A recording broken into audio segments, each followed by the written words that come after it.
Alright, let's continue.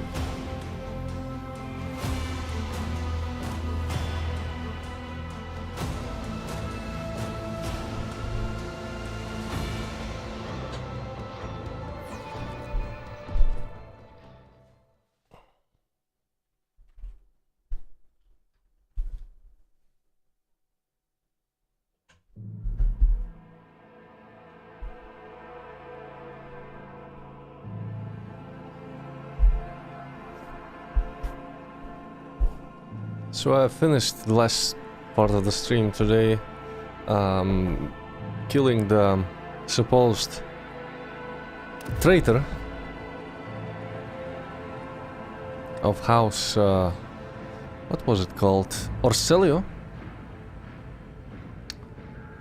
He, I suppose he wanted to murder the abomination, so-called Celine or Cecile or whatever. Already forgot the name of her. Basically, I've replayed the part because I said I won't save scum, but I feel like I didn't understand the conversation. That was the problem. I chose poorly because I just didn't understand the conversation, and I decided to replay this part. And I decided to go with the blind navigator and his master, I guess. If she's his master, I guess. Okay, let's get in. There's gonna be a new dialogue now. I already seen this. I already have seen this.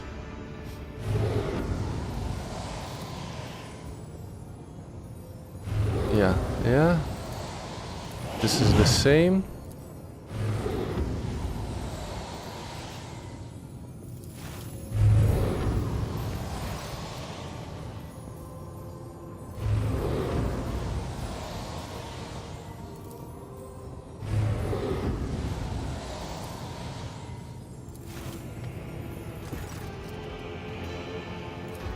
Mm-hmm.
So this is part new. I'm just saying that she will go with me. We do not fight him. Good, that is good. The old man nervously licks his lips, but do allow us to say our proper farewells. And she actually wakes up to him still being alive.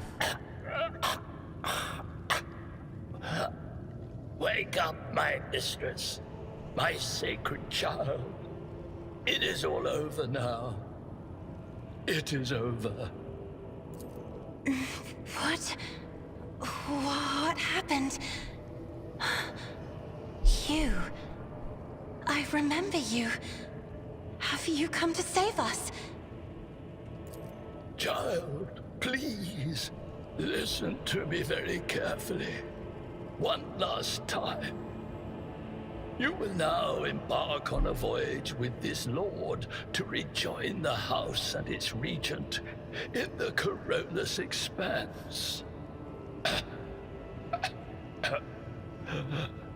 I will not be able to accompany you on this journey.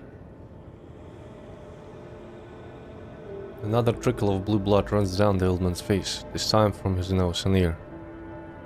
No! Not you too! Don't leave me alone in this violet-brown haze! You're coming with me! Your mistress is giving you an order. Do you hear me? A hot wave of despair that is not yours washes over you. Your palms sweat and your heart freezes in panic. Mistress, I fear this will be your only order that I dare to disobey. I am the keeper of Urak 5, and alas, I have less than a day left in me. Allow me to serve you one last time and honor my final duty to House Orselio. I will remain on the station and destroy the secrets it holds. Oh, Theobald. The crimson tears stain the Lady Navigator's white skin once again, but this time her powers does not make everyone weep along with her.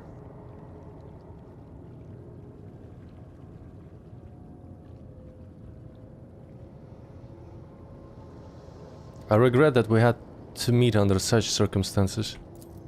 What need have I for your regrets? I just want things to go back to the way they were before. Cassia looks sorrowfully at the destruction around her. What are you going to do to me?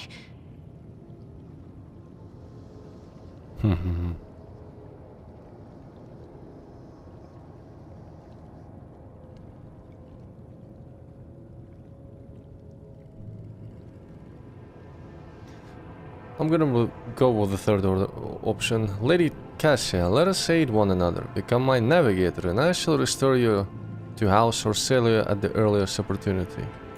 Do not fear what is to come, child. You are ready to guide any vessel. I know this because I taught you myself. And it is difficult to imagine more worthy company than a rogue trader.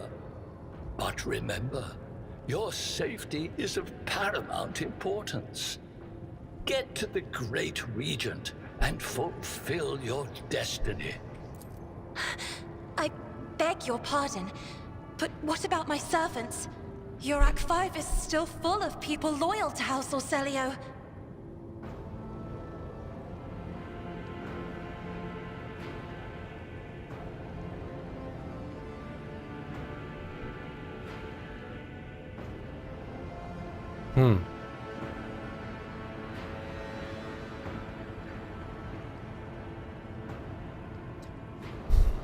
Should we invite her servants on the ship? I mean, we need some people, but we've seen what happened here. Some of them gone mad. Maybe there's some that left. There was one that was alive in the laboratory. All who can be saved will be given succor on board my ship. Accompanying a rogue trader on their travels is an honor for any navigator. Let us go. I can no longer bear the sight of the deathly pale shadows that drape the bodies of the fallen.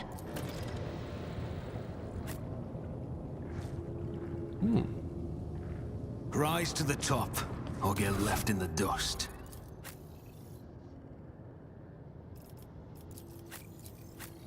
I was thinking about maybe I want to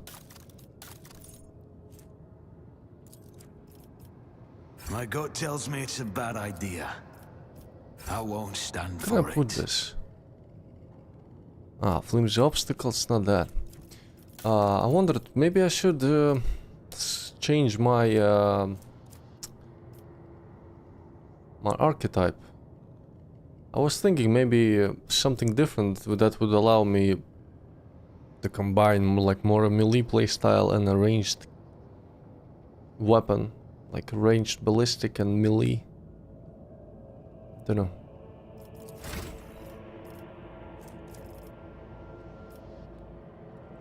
Navigator. Officer.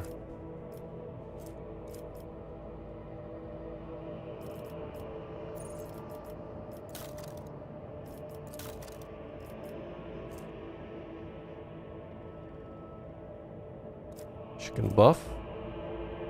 She can grant AP.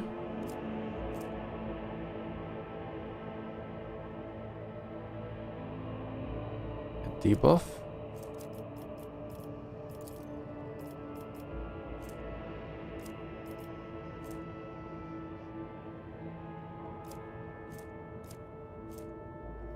Dogmatic adherence.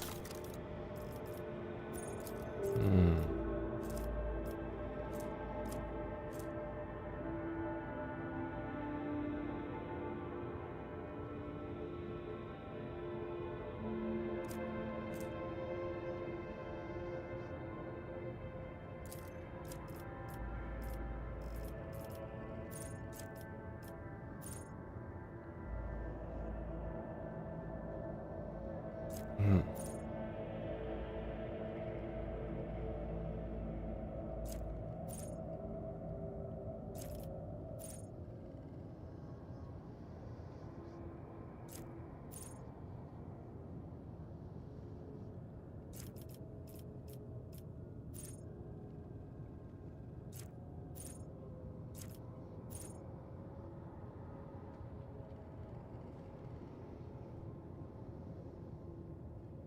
That's kinda cool, strange vitality.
Lord Captain, Lady Navigator, welcome aboard. The Sanctum Navis has been prepared for the communion ritual. If the Lady Navigator wishes to rest in her quarters first, your heart starts beating furiously, your breaths come short and choppy, and your fingertips tingle unpleasantly. You notice that Vigdis is shivering slightly, and the crew are glancing around in puzzlement, searching for the source of this sudden wave of unease. Without even looking at the Voxmaster, Cassia waves her away. First, I wish to speak with the rogue trader. Leave us. Of course, when you're ready for the ritual, please let me know.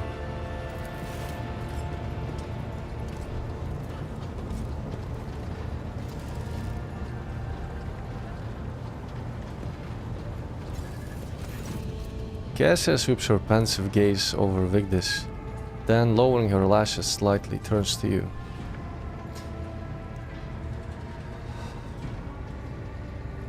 What did you wish to speak about? After a few seconds hesitation, Cassia lets out a small exhale, and then raises her pointed chin. I have not yet thanked you for saving me on the station. My thoughts were clouded with so much mournful ash when Theobald's heart stopped.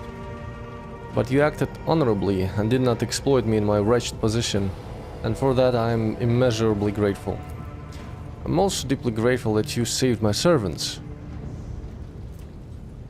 Especially my valet, Uwe. Oh, he was in the chamber with the other ones. I believe he didn't have tongue. He served on the station for more than 5 years, much longer than any who preceded him. He knows how to properly attend to me during journeys through the Materium, and what to serve me for breakfast. His presence envelops me in a cloak of amber. But now, Cassia throws back her shoulders. I'm ready to go to the Sanctum Navis and perform the sacred rite. I require brushes, canvas, and the best paints you have on board, but no red. Why do you refuse red paint? Cassia gestures towards the servant standing beside her. Uwe will give off his blood before the ritual, as always. No.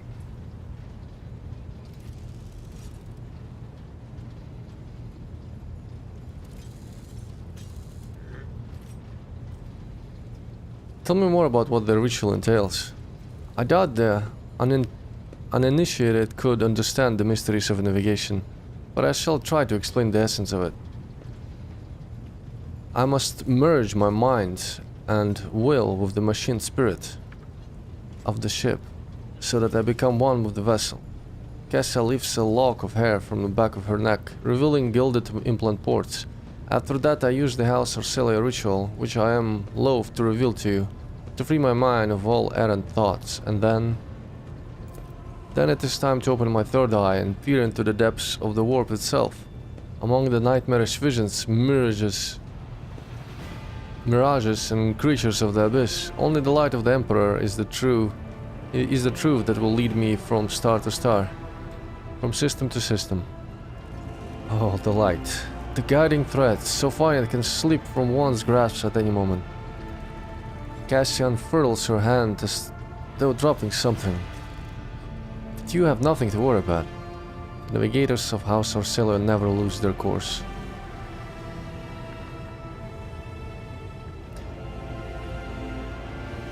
I shall ensure that all the necessary supplies are delivered to the Sanctum Navis. Cassia nods in thanks. I shall take my leave of you for the duration of the ride. I ask that you do not follow me. Few can survive the gaze of my warp eye when it is opened.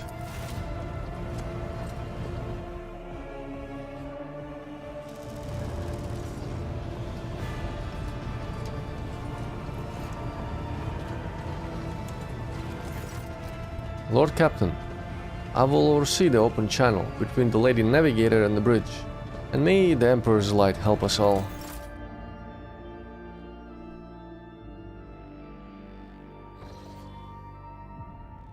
The Voxcaster in Sanctum Navis picks up the suration of clothes, pious chanting and the metallic clicking of implants.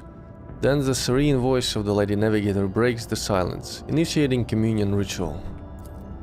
Come here, Uwe. The exultant ring of metal freed from its scabbard, the low sob of the servant, the rhythmic drip of liquid on canvas, the faint whisper of the brush. Go. Footsteps soaring away. I see violet vortexes lashing in an ocean with a million flails, and umber shadows spinning over the surface in a fiery dance. A storm rising above foaming waters, armadas drowning in fog, the path from one end to another cannot be seen. And here, beyond the wall of glass, a daughter forsaken by her father yearns for her brother, and the sun's pale disk goes in tireless pursuit of her. No, of me, its frozen rays lie that spring is here. The light is deadened, the great ruler is gone. The Voxmaster recoils at Cassia's words and accidentally snaps one of the cogitator levers. The panel beneath her fingers emits sparks, and the Voxcaster falls silent. She quickly flips a series of switches and bows guiltily. My abject apologies for cutting off the broadcast, Lord Captain. I've never heard the warp speaking through a navigator before. The connection is restored now. It will not happen again.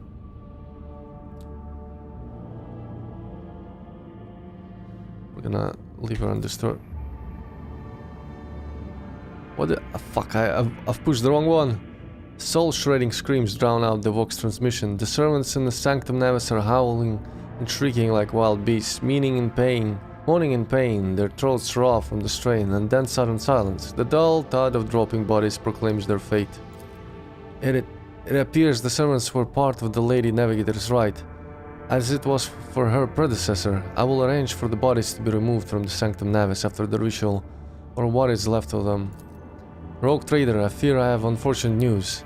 Endless blackness has spread across the canvas, dividing what should be whole in two, and my sight cannot glimpse the light of the Emperor as clearly as before.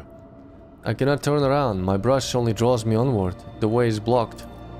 You hear a heavy exhale, rustling fabric and metallic clicking. By the Emperor's grace, the ritual was successful. Your vessel's temperament presented a challenge. Its cold steel grip did not allow me to breathe freely even for a second. It was as if the depths of the ship housed not only machine spirits, but something other. I will retreat to my chambers to recover my strength. Send for me if you have need of me. Lord Captain, congratulations on acquiring a navigator. Spare me a few moments of your time, please. There are several matters that require your attention. First of all, I want to report on the condition of the station Iraq 5. Have you opted to begin your visit to Iraq's system with a different destination? The station could have been critically unstable. Fortunately, the decision to immediately visit the representatives of Navis Nobilite bought us precious time. We can either send our forces to disassemble the station and procure technological components for our own vessel, or attempt to save as many valuables as we can. Huh.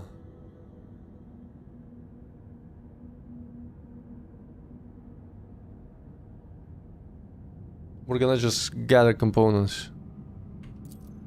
As you command, Lord Captain.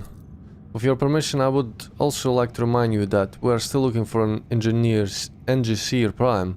Both the vessel and its machine spirits are in desperate need of oversight by an experienced tech priest. We're also missing some crew, and much more importantly, we have not yet located Heinrich van Kalax, the right hand of the Lord Inquisitor. Now we know for sure he was not on Airlock 5, so keep this in mind when making any future plans. Why is it always business with you, Vigdis? Couldn't you sometime... Thank you, Vigdis. This will be all for now. As it pleases you, Lord Captain.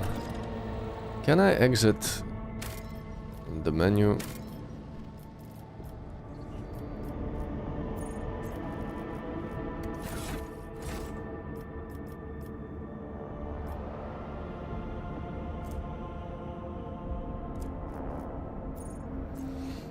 Mm. 320 spare parts, look at that. Probably can apply her to the post. What is etherics? This post analyzes the ship's auger and vox systems, always watchful for traces of the warp. Maybe I should put her there. Warp channeler.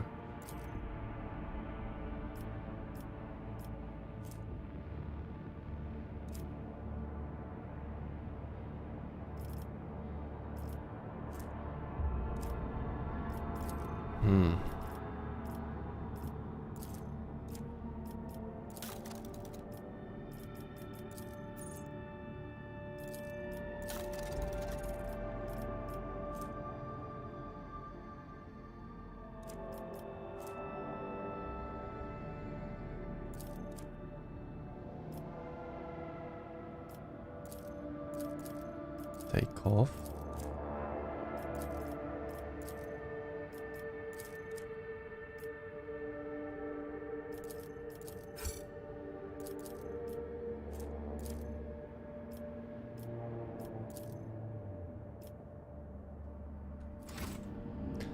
Can I exit this menu?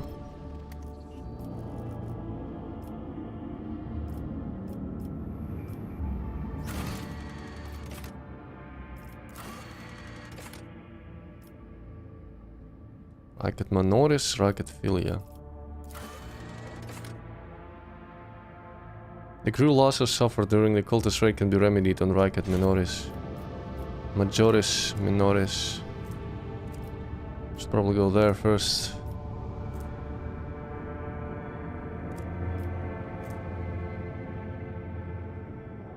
But I wish to... Can I... How do I... Back to bridge. I want to maybe change my archetype. I don't know. I'm thinking about it. I might want to play melee. With a little bit of ranged damage combat.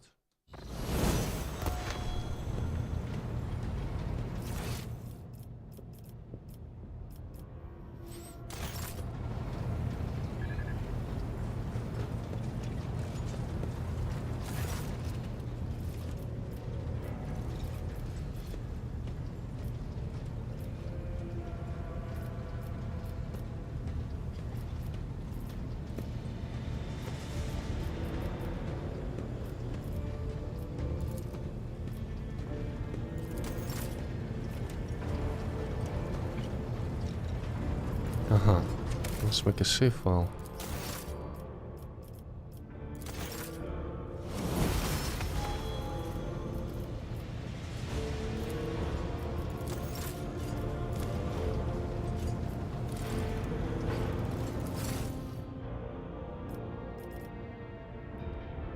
How can I change the archetype?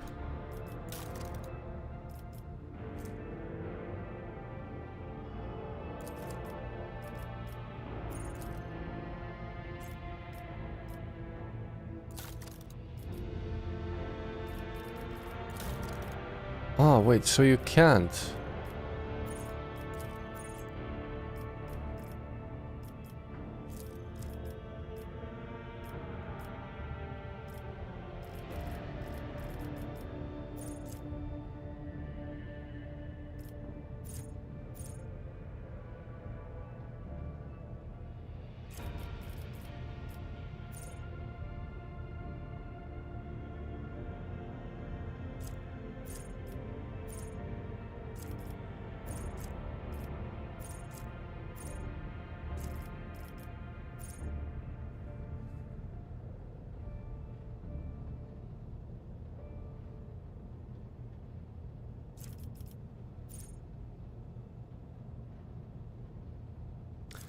On the other hand... Wait, I thought you could change archetype.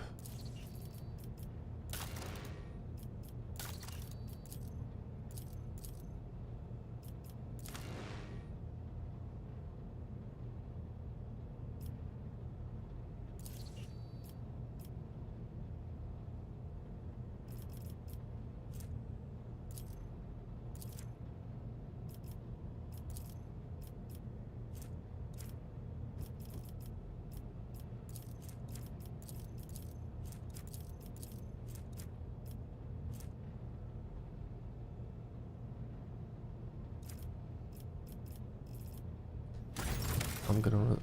I guess... Okay, never mind. I don't get it.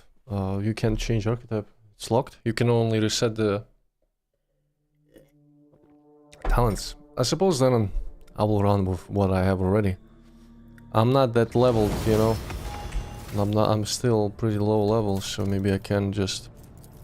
In addition to what I already got, take something for... more varied combat. I've seen one talent that allowed you to have allowed to what was it? Combat Master. Enemies gain no melee superiority bonus against this character. That's interesting.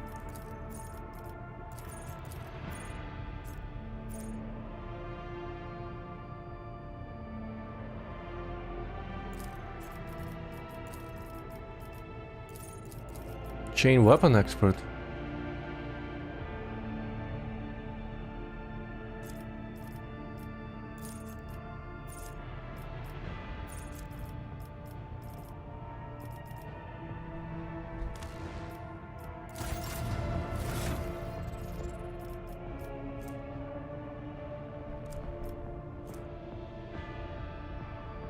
Can't be equipped by this character. Why? Because strength is low. But it has nice damage, 8 to 16. Holy shit, that's a good weapon. It's a revolver.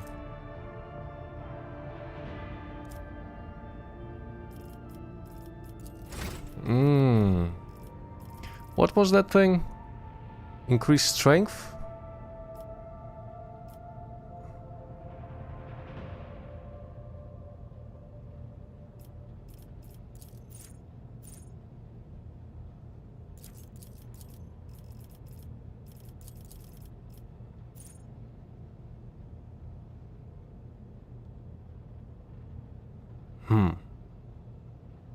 Wow. If the target operative hasn't moved this turn.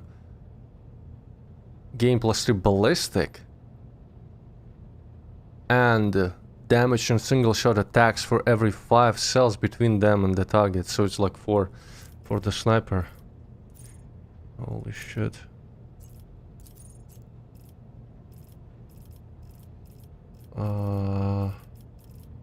But I kind of want to take that gun. Maybe let's characteristic training strength. Maybe let's get this.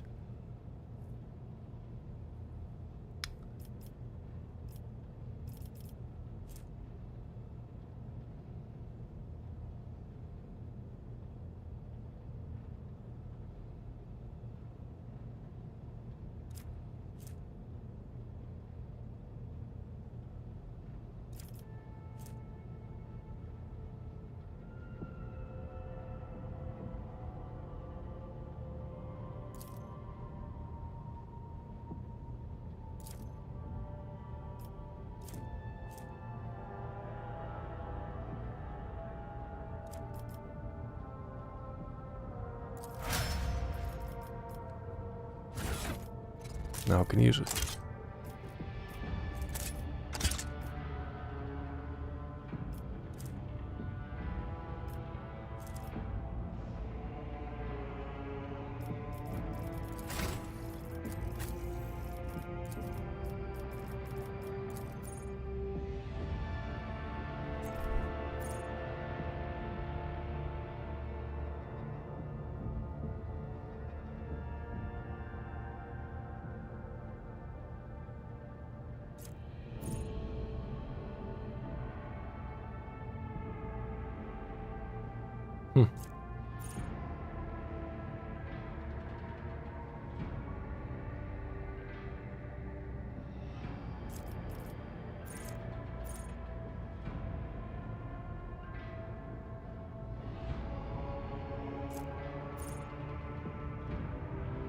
taunt.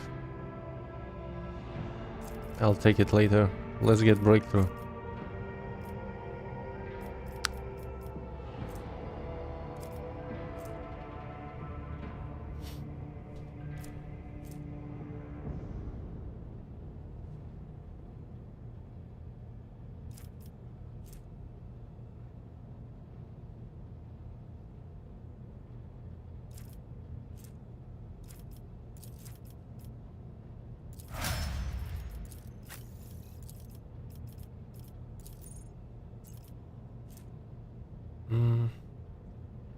Can just go with ballistics for her.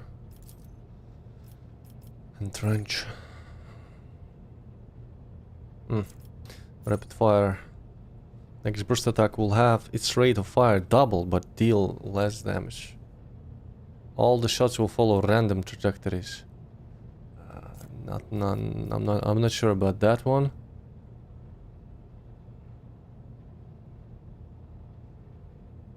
Oh, that's kind of cool. So this allows you to shoot through all of your companions with that burst attack.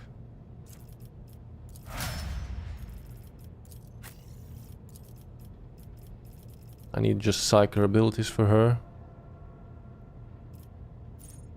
Let's see if I can find something against the degradation.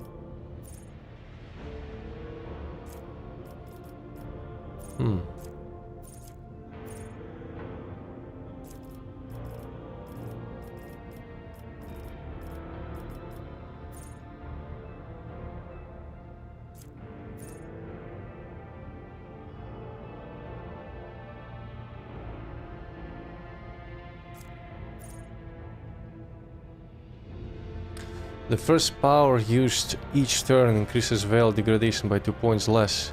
If this talent reduces the effect on Veil degradation to less than 0, Veil degradation is instead decreased by 1.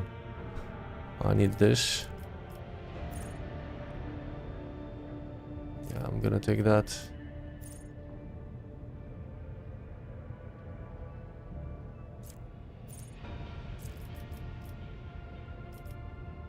Willpower.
Also reduction of Veil degradation.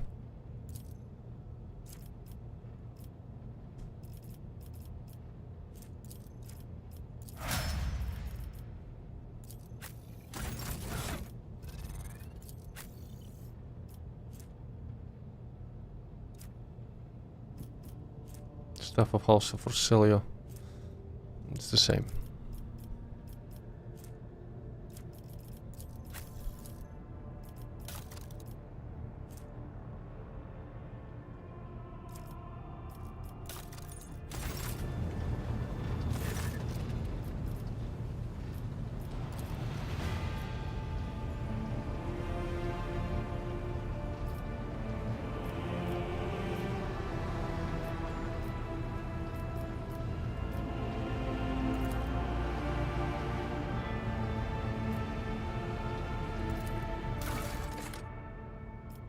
Ah, it's custom characters, I see.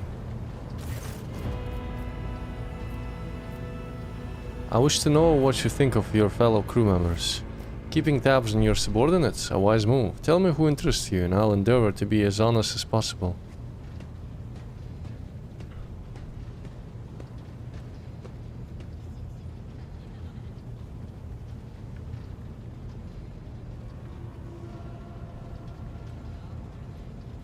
What do you have to say about Voxmaster Vigdis Tolliman? Ah, yes, the Voidborn. You know, in my family we used such creatures as quarry whenever we went hunting. Mutants are the bane of humanity, an unseen tumor that threatens to end us all. But I digress. In the brief time Tolliman has spent in post as Voxmaster, I've not noticed any significant flaws in her character or anything that would make me question her professional qualities. Needless to say, she's very diligent, as is any Voidborn seeking to earn their master's affection. I believe you can trust in her skills and loyalty. Lady Theodora managed to do what even the Imperial Navy could not, teach Master Verserian to carry out orders that he fundamentally disagrees with. I do not know what methods she used, but the result is impressive. Having said that, there is something else you need to know. Lord Captain, your seneschal is capable of being something far greater than a mere conduit for your will. He possessed the cunning and experience to run the Protectorate passably whenever Lady Theodora was away. And that really is seeing something. Keep an eye on that old officer, I say, or alternatively turn him into a faithful ally. Yeah, what about Voigtvir? I hope I never see him set foot aboard this vessel again, not even as a servitor. Although he would be able to do at least some good that way. Someone has to clean the latrines, after all.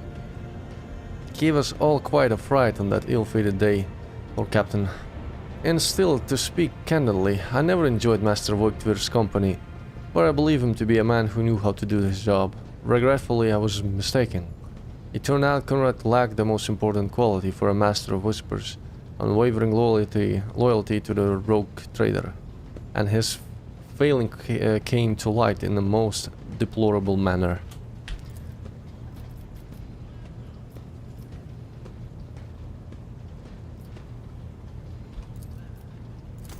Okay.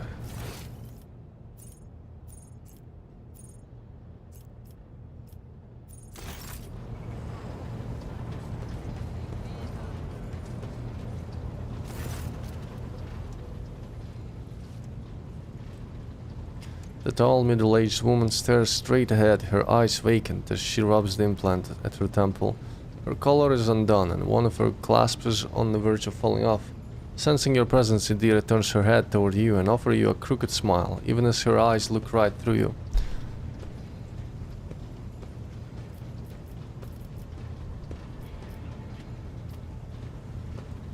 I look to hear your augury, Idira. What awaits me in the future? All right. Let's hear It's what voiced. they're whispering about you. Idira laughs, rubs her hands together, and suddenly freezes with a vacant smile on her face. Her head slightly tilted. You feel goosebumps appear on your skin, and your collar begins to waver ever so slightly, as if moved by a breeze from a half-open door. Among the blind men and false prophets, a red-robed sage seeks the answer to a question. He does not know that it is not the answer he must seek, but the question that will draw everything into focus. Will you help him, rogue trader? But mark that sometimes ignorance is sweeter than oblivion. A chained hound chases after glimmers of the aurora, but sparks in the scent of oil confound his nose. The chain trails after him. What will happen if you pick it up? Will you become his master, or merely another beast in the pack of his true lord? The glow of dawn bursts forth from its prison. Dungeon walls cannot contain the dark essence wallowing in the dust. A naive cub pushes his nose into a familiar hand, one that holds death in twisted glass. Cherish it or cast it off as a burden. The sword of change has already been raised. What is one more life to it? I'm sorry, Lord Captain. The voices are going wild. I can't make out a thing. I'll try to rein them in, somehow. But for now... Things are strained between you and Argenta, isn't that right? The little sister is afflicted with her own set of voices. Ones that whisper to her about corruption and heresy. The silly girl doesn't realize that if she wants to find the source, she needs to start by looking in her own head.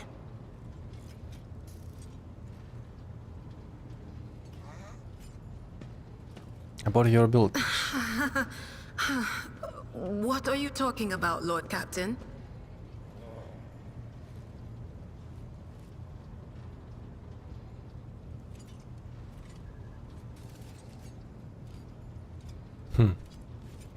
You're a Psyker. Psykers are only granted the right to live with the Emperor's blessing. Have you ever been to Terra? Look, Lady Theodora couldn't care less if some eggheads measured my brains or not. It's not about the seal on your forehead, get it? It's about what's in your gut, if it's rotten or not. My gut's stronger than the adamantine on this here ship. And my implants are better than the ones they put in you on your Terra. If they weren't, I wouldn't have lived as long as I have. Idira bares her teeth in a savage grin, a ferbile gleam in her eye. Where do you come from? Lyra, an outlying world in the Heathen Stars region. In the Coronis Expanse, the deeper you go, the less visible the Astronomicon gets, and the less people know about the Imperium. The arrival of a rogue trader is the best thing that can happen to a world like that. The very best. Tell me about Lyra. It's an out-of-the-way planetoid between two faint stars. On Lyra, a dozen local tyrants fight over 5 measly continents. But they use everything they can to win, from poison to psychers. I haven't been there in many years, but there's nothing for me to miss. Trust me. But here on the ship is a different story altogether. I saw more wonders in my first year serving Lady von Valancius than I'd seen in my whole life on Lyra. Like my first journey through the warp, I was in bed for 3 days. I felt like supernovas were exploding in my head. I only found out later that I'd gotten off easy. Just through the bulkhead in the bay next to mine, a whole team turned into... Look at me rambling on, Lord Captain. Pay no attention.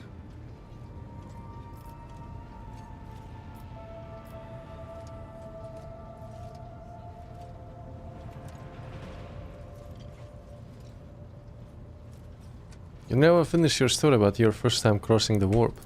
It wasn't like it was a very fun trip, Lord Captain. But look, if you want to be entertained, I'm the woman for the job. I'll entertain you with one of the stories from my collection, no problem. But if you want to hear about the time I melted everyone in the bay next door, well, I just don't really want to go into the details on that one, all right? Theodora von Valancius paid a visit to the ruler I was serving at the time. I don't know what the visit was for, and it's no business of mine anyway. I can still remember the way the voices in my head changed when I looked at her. They were practically screaming. She had so much behind her, and plenty ahead of her too. As I gawped at her, all of a sudden I heard a whisper. A hint, a suggestion, nothing more. But I know the difference between idle chatter and a real threat. I seized my chance and approached Theodora. I managed to whisper a couple of words in her ear before the wardens dragged me away. They beat me and locked me up. No wonder. It wasn't my place to converse with outsiders. And then Theodora's people came for me. They broke down the wall, butchered the guards. Also, I could tell them my warning in full. So I said the rest, but I didn't want to go back to my old life. And so I entered the service of the von Valancius dynasty. Of course, Lord Captain.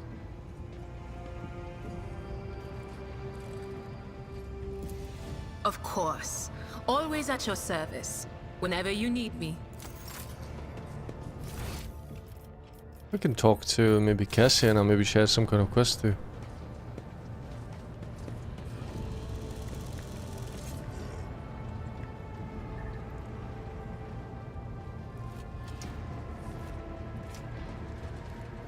Could also speak to Argenta again. Greetings. Okay, nothing new. There she is. Words cannot describe how boring the bridge is without our stimulating conversations. As the only voice of our family on this vessel, it is an honor. As long as your questions are courteous, I will answer every one of them. Is the Orcelio prophecy system named after your ancestor? You are shrewd indeed. My ancestor charted that route while fleeing the enemies of humanity. They say the Emperor himself was his guide, because the warp expelled their vessel without a single loss. Unfortunately, the lips of those who relate this tale seep with disgusting green hubris. I think Colleen Orcelio was simply a skilled navigator. Who rules the house? Just as a rogue trader stands at the head of a protectorate, a Novator heads a navigator house. It is the Novator who decides where to look for alliances and which path their bloodline is destined to tread. As for our house, the transfer of power to a successor is currently underway. In the meantime, Great Regent Auronto Orcelio is ensuring the stability of the house.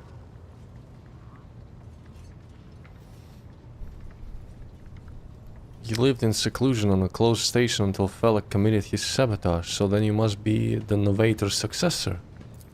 So says Regent Auronto. Nothing is decided yet. Some people in the house become enshrouded in rolling grey clouds at the thought of me becoming the Novator. But even more are bound with dull leaden chains. They think I am not ready for such a burden. I take it House Orcelio has a rich history. Oh, yes. The navigators of the house came to the Coronis Expanse fairly recently, a mere 208 years ago. Before that, our ancestors expanded the borders of humankind's dominion for the glory of the Emperor, blazing trails to different corners of the galaxy. By all means. I am a part of House Orcelio, an ancient dynasty of the Navis nobility.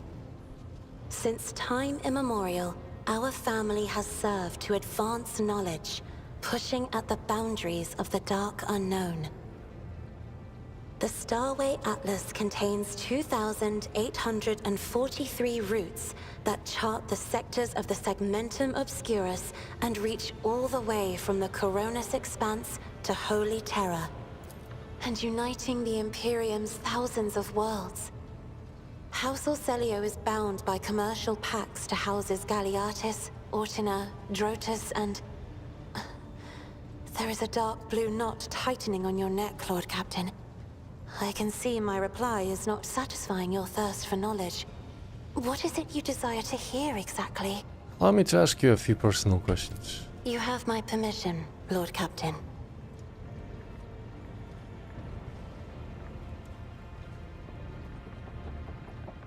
Your third eye, do you always conceal it? The Navigator's open eye is baneful to whoever the warp's ruinous shine falls upon, and therefore it is the symbol of our power. We are the guiding stars of humanity, found worthy of an uncommon gift, and one of the duties that we bear is to guard our eye, even from wayward glances that may bear evil. Besides, I am aware that lesser servants of the Imperium may find our appearance repulsive. Now I want to see a The Navigator third eye. gene twists the features the rabble are used to seeing, and the magnificence of our role cannot be grasped by their feeble minds.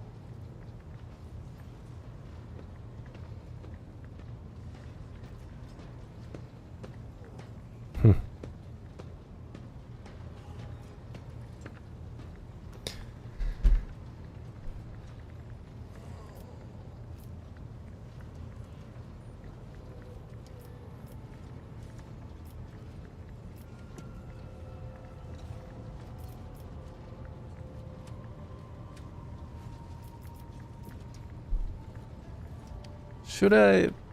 Should I? You're beautiful, Cassia. Do not let anyone or anything convince you otherwise. Lord Captain, you are overstepping the bounds of propriety.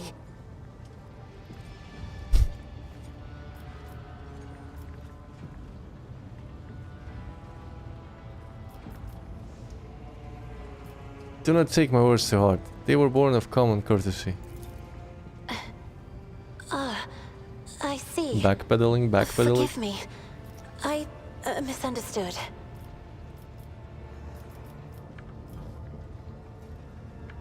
What does it feel like to guide a vessel through the warp? It may be difficult to describe. You see, every navigator perceives the warp differently.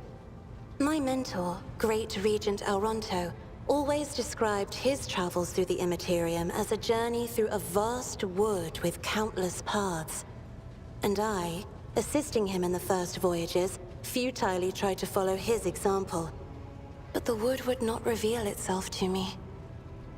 But everything changed when I found my own key to this mystery. You see, I've always brightened up my rare moments of leisure time by painting. You may recall there was a workshop in my chambers. As soon as I imagined the warp as a blank canvas, an indescribable feeling came over me. I moved the brush, going deeper and deeper into my own painting. Visions were hidden within the vibrant colors of my palette, and something inside me knew which should be brought out and which should be left behind. I woke up several days later, after the voyage was safely complete. I noticed that your love of painting is reflected in your speech as well. You associate so many images with hues and colors. The Emperor graced me with a gift. I can see inner life in addition to the mundane. You cannot know that a fruit has rotten from the inside until a blade slices it in two. I can see the rot from far away. It roils like swamp mud, oozing through the bright peel. Anger and boredom, sadness and joy. Everything that people shut away inside themselves is revealed to me like colors on the canvas of my world. You will hear no objection from me, Lord Captain. What does your special sight reveal? Sister Argenta shines like a guiding star, inspiring resolve in those around her, seemingly inexplicably. However, I see a dark and ugly fog billow behind her, contrasting sharply with her shining light. It burdens the Sister of Battle. It drags her down. Yet Argenta herself is hardly aware of it. Seneschal Viserion is among the few whose colors are a pleasure to look at. Whenever the Seneschal speaks, heavenly crystal clarity spreads around him. And whenever he is angered, dark blue clouds condense over him. And in his rare moments of joy, a pure gleam of sunset pink caresses the souls of those near him. Out of your entire retinue, Lord Captain, he is the only one I would trust with my life. Idira's emotions are like a maelstrom, bright, unbridled, enveloping her form like a wondrous kaleidoscope of colors. And as dangerous as a twisting warp storm. The riot of colors hides the truth from my eyes. What exactly is driving this woman? She's a bit unhinged. Is it her own will, or is it the Immaterium, Lord Captain? There might be some problems with her later on. I have enjoyed your company. Thank you for the conversation. That was a pleasant conversation. I loved it. Okay. What should I do now? Maybe speak to Abelard about something. Lord Captain?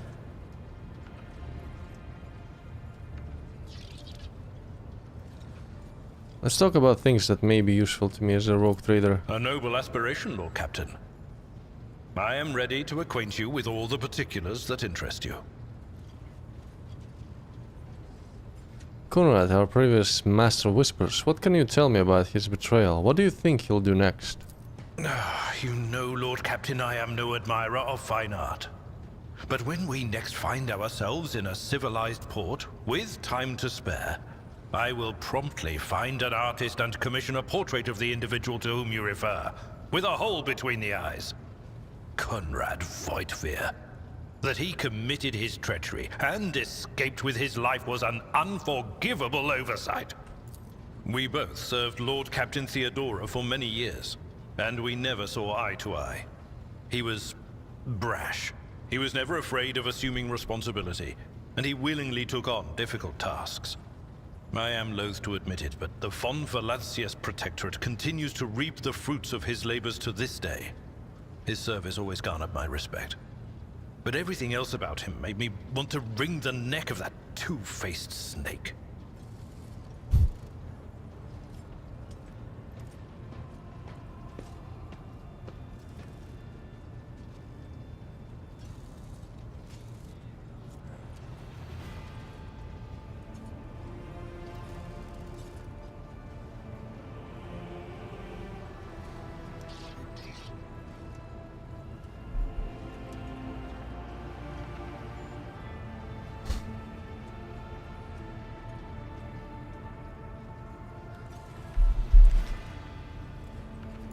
If you are taking comfort in the thought that we will hear no more of Conrad, prepare to be disappointed. You thwarted his plans, his meticulously plotted and nurtured treachery. He is sure to attempt to strike at you, and he will use his contacts and knowledge of the Protectorate to do so. The only question, Lord Captain, is whether you will be able to anticipate his next steps.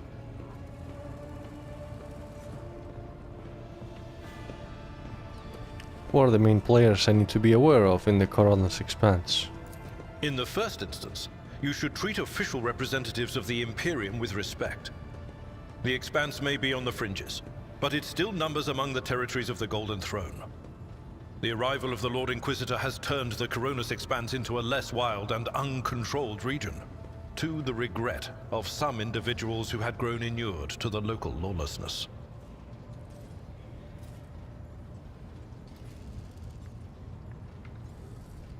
Rogue traders such as yourself are also servants of the Imperium. They have been accorded special rights and powers. They wield immense authority within their territory, and they enjoy absolute respect in other parts of the Expanse. The most powerful of them are Kalagos Have we heard about him already? and Incendia Bastal Chorda. Tread carefully when dealing with either of them. If we are to speak of unclaimed territory, which is what Footfall is, among the scum that dwells on that handful of asteroids, there are 3 factions that wield considerable influence in the sector. The first is the Kazbala Commission, organized crime in its most primitive form. It holds sway over the Liege of Footfall, and has links to rogue trader Winterscale. The second faction is an offshoot of our shining Ecclesiarchy, followers of St. Drusus. They are actively building their forces, and hold influence over rogue trader Chorda. And finally, the third faction, the Explorators, a wing of the Adeptus Mechanicus. They are willing to die and kill for the secrets of the ancient technological heresies that are hidden among the stars of the Coronas Expanse. That is all for now. As you wish, Lord Captain. Lord Captain.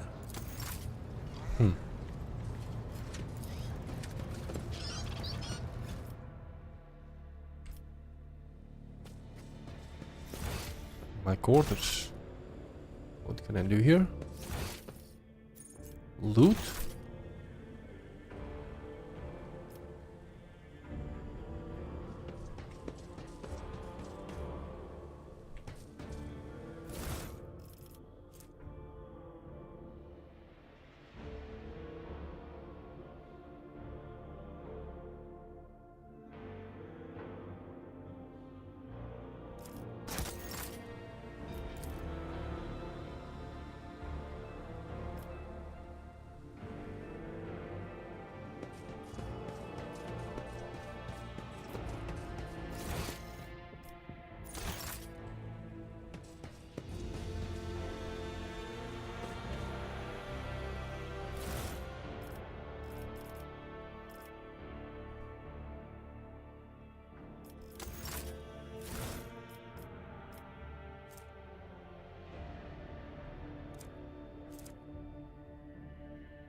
What the hell is this Shrine of Remembrance?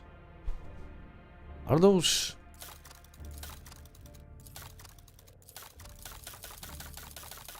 What is this?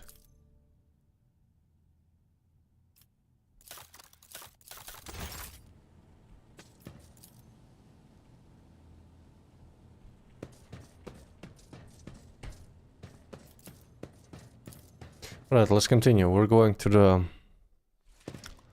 next location.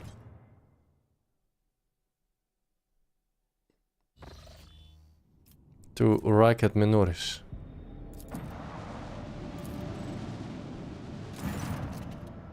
Lord Captain, there is some commotion on the officer's deck. The Lady Navigator has left her quarters and is currently in the wardroom. We're uninitiated crew members are shunning her in terror. Perhaps you should find out what has brought Cassia to the deck. What the hell?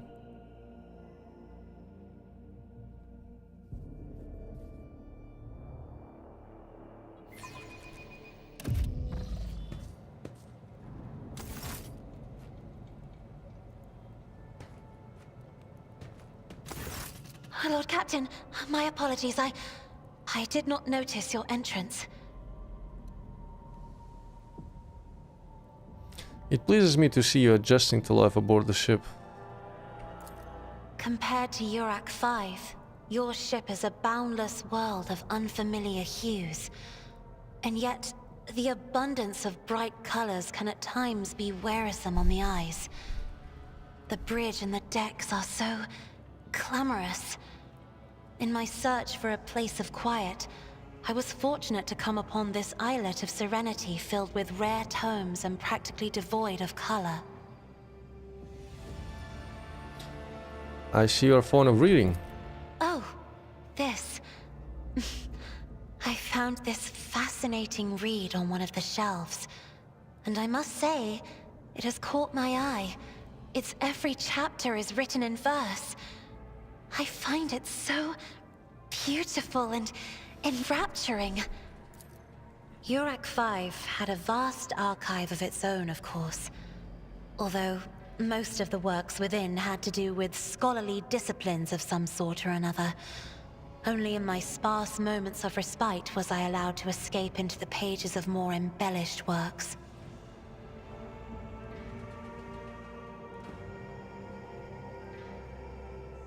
Your only attendant is your valet from Urak 5. Do my servants not measure up to your standards? No. It is not that at all, Lord Captain. It is just that Uwe is quite capable of carrying out his duties by himself. He is well accustomed to my whims and preferences. Cassia cringes ever so slightly, adjusts the adornment on her forehead, then awkwardly hides her clawed fingers in the folds of her clothes. The natural appearance of navigators often becomes the topic of gossip among lowly servants and officers alike. It is unsurprising that Cassia prefers the company of one who's used to how she looks. One should not underestimate the navigators of House Orselio, Lord Captain. Like a shawl of pale smoke, a faint malaise hangs upon my shoulders, but it will not be the slightest hindrance to my duty to humanity, and my duty to you. Cassia's response is reserved and poignantly decorous, clearly intended to create a distance between you. I hope that you've had ample time to calm yourself and your powers. There are people on this ship who are far more impulsive and dangerous to others, and far less devoted to the God Emperor than a herald of the Navis Nobility. But I did not need your words to see the shades of umber unease that whirl around your subjects whenever I am near. Were I not acquainted with such a reaction, I could have found their behavior and your question just now insulting. Lord Captain, would you kindly explain to me why you are pestering me with these questions? Inquiring about my mood and my needs, showing an interest in the books I am enjoying? You are behaving as if you possessed a shred of fellow feeling for one such as I. I beg your pardon, Lord Captain. That was no way for a navigator to conduct herself.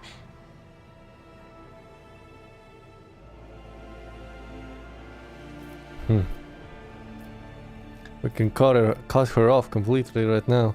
Now, I'm gonna be polite, you know.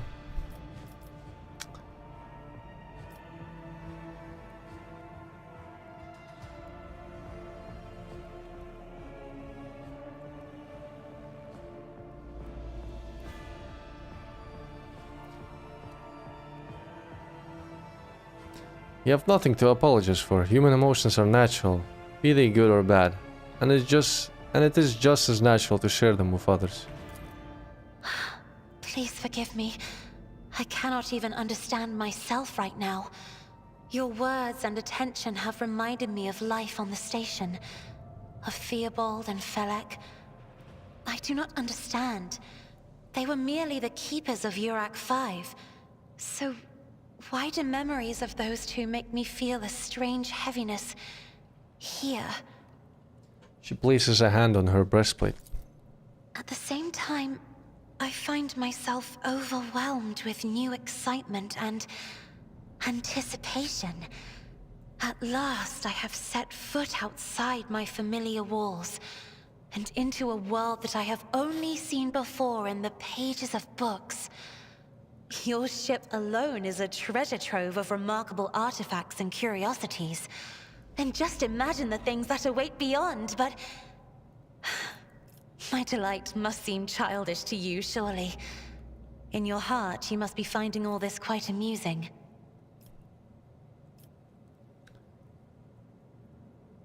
I understand what you are going through. My own life was turned upside down not too long ago. Indeed. I did not know. That is to say, I could not have known, as it is the first time we are speaking in a circumstance so private. My word, when I found this place, it was so full of officers. Why did they all leave?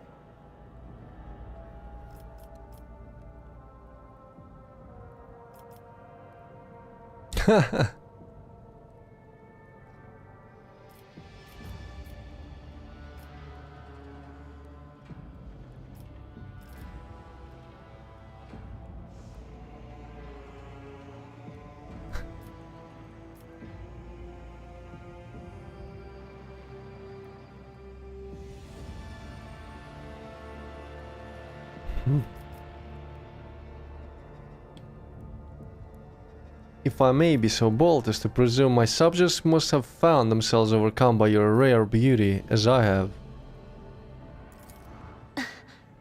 Words like that, Lord Captain, could easily be misconstrued. You should familiarize yourself with some of the works in your library to learn the appropriate manner of conversing with a lady.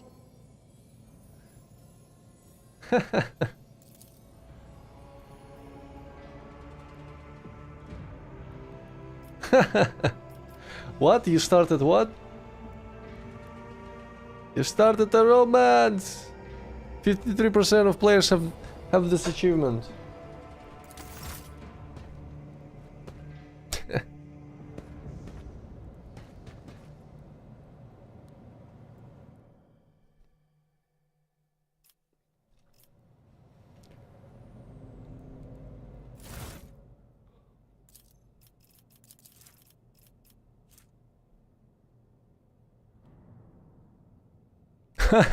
Secrets of gallant conduct. How to express your feelings to a noble lady.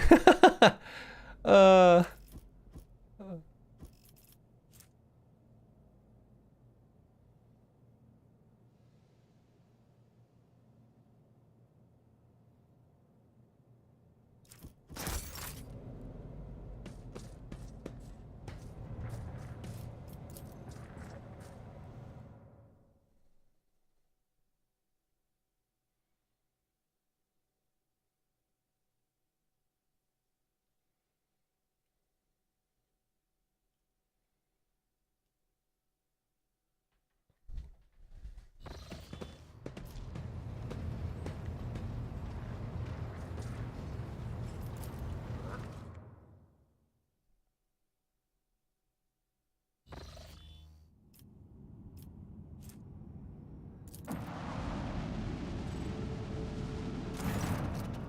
Lord Captain, sorry to disturb you. Vigdis pauses as if listening to something. It's pandemonium outside the bridge gate. One of the officers seems to be demanding an audience with you in person. I think I can hear Master Verserian's voice. In any case, I wanted to warn you in advance. Can we fucking get to the planet? What is with these people? I'm trying to steer the damn ship.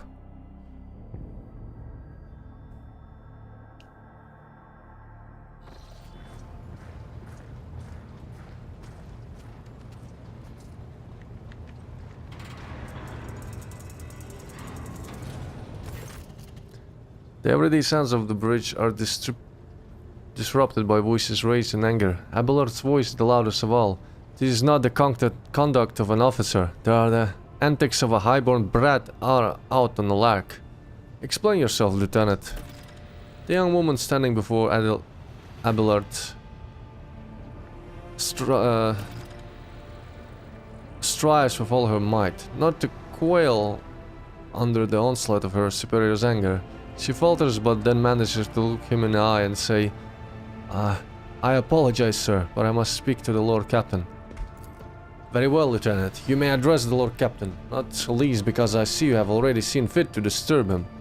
Your unauthorized appearance on the bridge and display of belligerence toward a higher-ranking officer will be logged on your personal file without delay. Lord Captain, Lieutenant Avril Vent. Requesting permission to speak, Vent falls silent and then adds rashly, on a matter of extreme importance and urgency.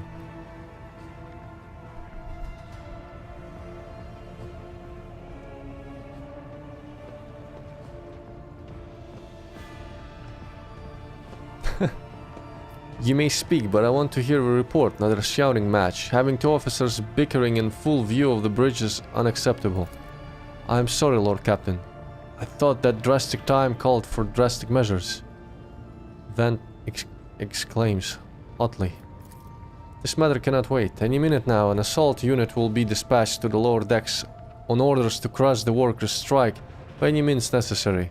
But I'm convinced that this step is unwarranted, and that the crisis itself was provoked by the actions of one of the senior officers.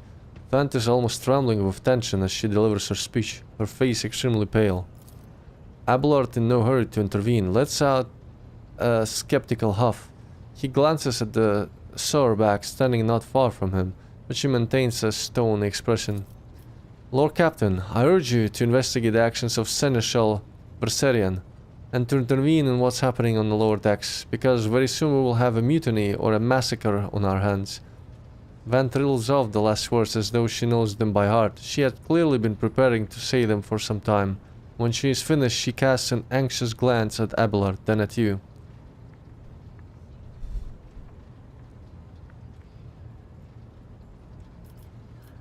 Where does Seneschal Verserian come into all this? I shall explain, Abelard intones grimly. I beg you to hurry, time is running out. I will not hurry. Since my competence is under scrutiny, I shall speak for as long as I see fit. There is an established order to the way things are done on the ship, and one of the pillars of that system is that the rogue trader's attention is not distracted by trivial matters. It is the Seneschal role to ensure that. I have always handled internal problems myself, so of course when I received information about cultists hiding on the lower decks, I took the matter in hand. So long as I live, and not one of the vermin who murdered Theodora von Valancius will find refuge on her ship. You are far too heavy-handed, Seneschal Verserian. Arrests, interrogations, mass punishments for entire sectors. It has driven the people to the brink, Vance says bitterly. Now there is a strike on the lower decks, in Depot 4 to be precise. 3 worker clans are involved, but many more are passively supporting them. The situation could degenerate into an all-out insurrection. But when I reported my concerns, the only response I received was an order to dispatch an assault unit and crush the strike with maximum force.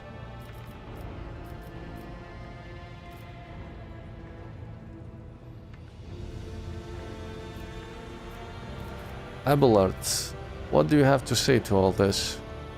I see no need to add anything. I acted within the remit of my authority, guided exclusively by the best interests of your protectorate and your personal safety.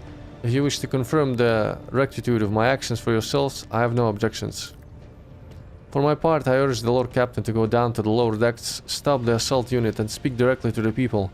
You will see that they are not lying or harboring heretics. That way you will stop the uprising before it begins.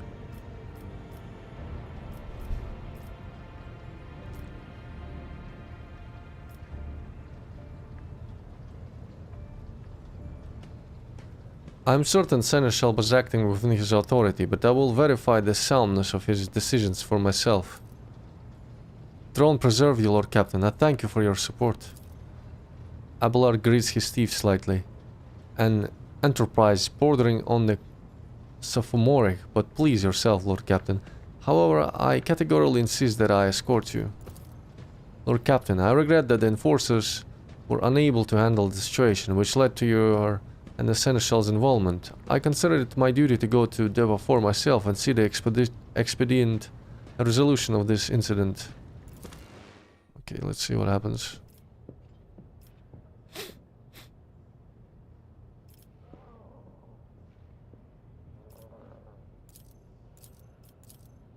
I mean, we're going with full group? Why not?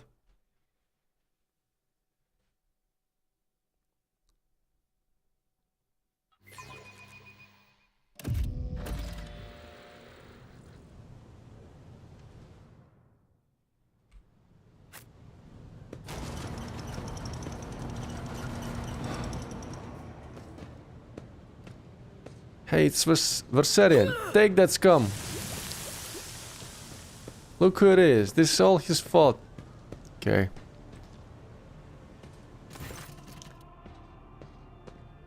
Abelard reflexively wipes the sweat from his brow in an sternly human gesture and telling one a rare moment where he allows his age and weariness to show through his armor like veneer of self-assurance. The lower decks are a source of endless problems. Sometimes I dearly regret that we cannot replace all the locals with servitors.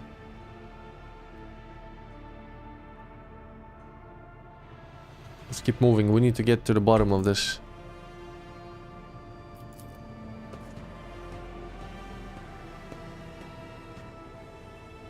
Let us not dawdle. What is this? Well.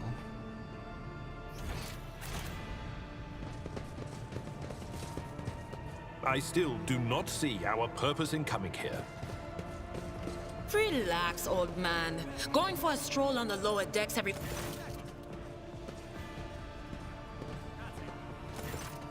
The sounds of a heated discussion reverberate through the ship's base. Lieutenant Avril Event of the ship's enforcers is bearing the path of her superior, Master-at-Arms Jocasta Sorback, who has arrived clad in an armor. Judging by their expression and tone, the standoff has dragged on for some time already and has now reached boiling point. Lieutenant Vent, my patience is wearing thin. I have given you an order. Now get out of my way. I cannot comply with that order, ma'am. Vent looks shaken, but there is fire in her eyes. This is my deck and my sector. So long as this area remains under the Lord Captain's special oversight, no action can be taken without my express permission. There are only 3 people who are authorized to make me stand down: the first officer, the rogue trader, and the Emperor himself. So not all my lessons fall on deaf ears. Abelard mutters in crabby approval. He does not clarify whether he means Vent, Sorback looming over her, or both. Your lordship, noticing you, the 2 officers snap to attention and salute their subordinates, following suit a moment later. We encountered some locals on our way here. Their conduct was outrageous. They even tried to throw things at us.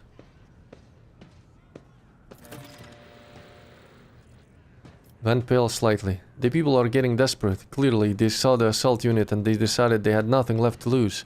I mean, I apologize, Lord Captain. It is outrageous. I'm sure the people simply didn't recognize you. It wouldn't have occurred otherwise.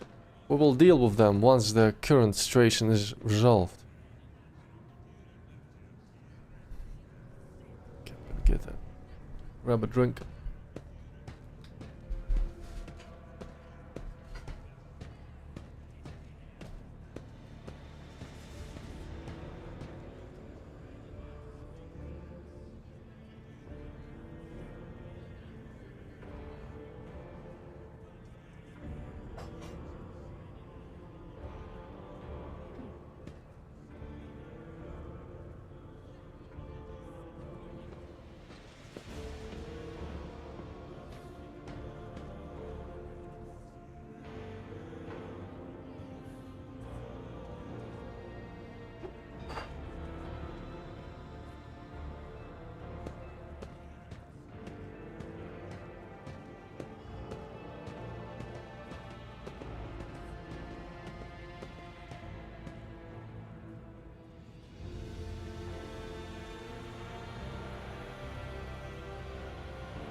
what's the situation? Your lordship, my people have locked down the bay where the strikers are, including their leaders. We have the situation under control as far as resources allow. Under control, Lieutenant? I've come here to lead an investigative unit, and what do I see? The rabble is on the verge of mutiny. There is nothing to investigate. This calls for immediate repressions and firing squads, and you, Vent, are a step away from facing charges yourself.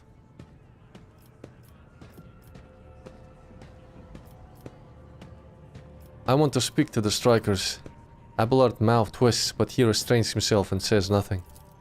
Right you are, Lord Captain. Allow me to wish you good luck. Hope gleams in Lieutenant Vent's eyes. I guess this leads... what I think it leads, no?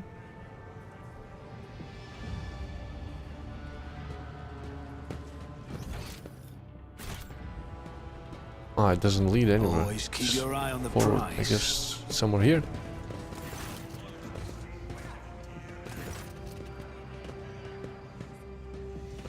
A dozen pairs of eyes stare apprehensively at you. The people before you are typically inhabitants of the lower decks, taking their simple clothing, crude weapons, and faces that display varying levels of mutation, from barely discernible to the strange to the outright grotesque.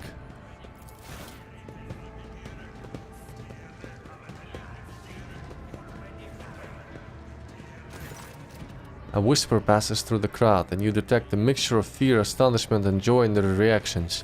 Finally, 3 people break away from the crowd, an elderly woman and 2 men. These must be the leaders. They bow clumsily before you. Look, Captain, you have come down to us. Tell me what is troubling you. Why are you striking? Striking? That's news to us, your lordship, says a tall, thin man in worker's garb. All we're doing is asking questions, saying what we think. Shut up, Rivet, snaps the old woman, who turns her hostile dark eyes on you. Here's the deal, your lordship. Your damned enforcers are all over us. Down here. They say they're looking for cultists. One wrong word and they're reaching for their batons. They want to punish someone. They turn off the heating to the whole base for a week or at a time. So we get sick and freeze. In my clan, 2 little ones died from inflammation in their lungs. All because of those enforcers. The old woman spits on the floor and rubs at the spittle with the toe of her worn-out shoe. Argenta does not interrupt the workers, but you see the sadness swell in her eyes when the children's deaths are mentioned. She quietly whispers a requiem prayer and makes a sign over herself. It's all true. Vent is the only enforcer officer who stood up for us. It's clear as day who had a mother from the lower decks, and who grew up amidst ships and has no fellow feeling towards us. The grim man with a scarred face throws up his arms. Your lordship, we're no villains here. We're honest workers, your servants. We've plotted no disorder. We went on strike openly and now we've got guns pointing at us. All we're doing is asking to be allowed to work in peace without being harassed. The persecution started apropos of nothing, you say. I was told that one of you was found in possession of cultist amulet, and that there are heretics hiding here. A cultist amulet? What's that? The gewgaw they found on the dead drunkard? If it was something evil or forbidden, we sure didn't know. The enforcers just said they were looking for heretics among us, and anyone obstructing their investigation would be punished. But how could there be heretics here? We know our own people. There have been no few faces around. There has been no new faces around. Definitely not, and if there were, we'd be the first to report them. And as for this amulet or whatever it is, they took it off that dead body. There are no cultists still breathing in our sector, that's for sure. But when that fight broke out, some enterprising folks looted the bodies. The boots they came back with, nobody's ever tread these decks in boots so fine. I can tell you that. Seems to me these cultists have better commanders than us. Oh yeah, those boots really were fine. And there was no harm in taking them, right? As for the amulet, it must have been pocketed by someone who didn't know any better. We don't need any amulets around here. We all worship the Emperor. And when we're working, we bow down before the machine spirits of the large and small transformers and the servo motor. The same way my grandfather was taught 100 years ago by a tech priest who came calling. Believe us, your lordship, we are people of faith. Naive children, weren't you taught from an early age about the dangers of the arch-enemy's creations? Weren't you warned that any unfamiliar object could be one of them? We were told, holy sister, but it was long ago. The last time we saw a confessor in our sector. It was just after I'd had my third little one. That is regrettable, but you cannot lay the burden of leading a righteous life on the shoulders of a holy fathers. Who will you blame when the beasts crawl out of those amulets you stole from the heretics? The holy father who was not there, or a scavenger who brought evil down on himself and his neighbors?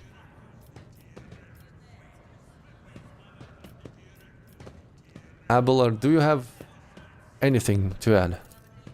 I authorize the use of all necessary measures to locate Chaos worshippers hiding in this sector.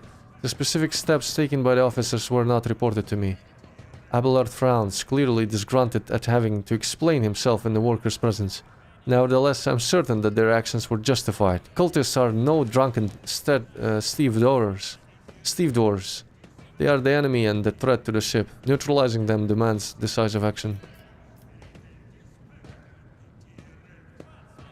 Soreback, was it really necessary to torture these people with cold? The rabble understands only one language, Lord Captain, that of violence. As per regulations, should the laborers persist in their unwillingness to cooperate, the next step is limiting air supply and cutting off water supply, which is almost certain to restore order. The peasants can grumble all they want, but in the end they are the source of their own misery. All they have to do is bow their heads and fall in line, and the need for punitive measures will disappear. What changes do you want? Would you look at this? The exalted Lord Captain himself is asking us bilge rats what we want. Well, here's what we want. You to rein in your damned enforcers. To quit turning off the heat and to stop battering everything that moves.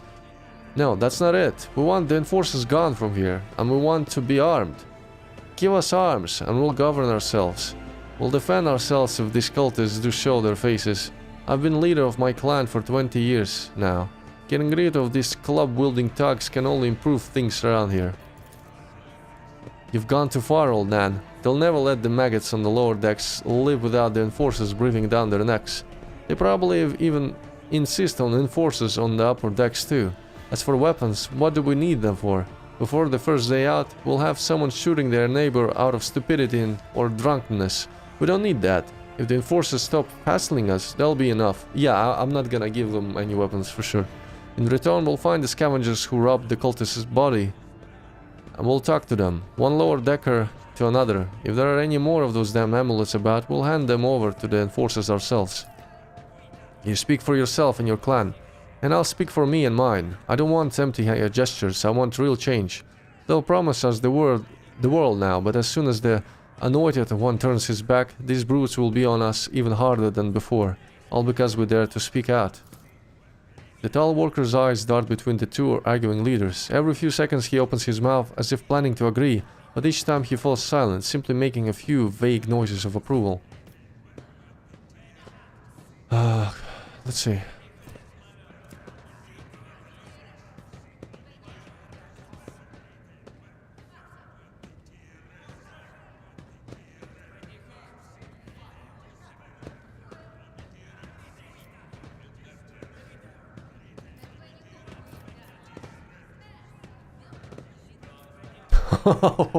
Man, I love the choices.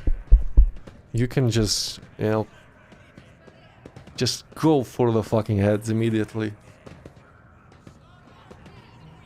I would love to see like people playing tyrants, you know, a tyrant like leader that just cuts off any notes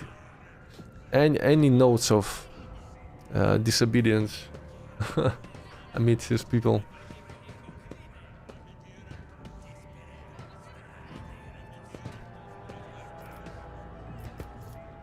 Spreading anarchy, I'm gonna probably go with third one. Spreading anarchy on the ship is the first step towards embracing chaos. Putting weapons into untrained hands would be even worse. What's more, the enforcers are needed to maintain oversight and order. Withdraw those demands and we will consider the rest. The tall worker they call Rivet shrugs and casts a sidelong look at the old woman.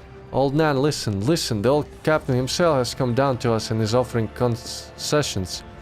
And I don't know a single person in the whole of Depot 4 who's ever stood next to the rogue trader, let alone talk to them. Back down. Now's no time for you to be a stubborn old crone. Listen to us, Old Nan. 3 clans of Depot 4 ought to act as one.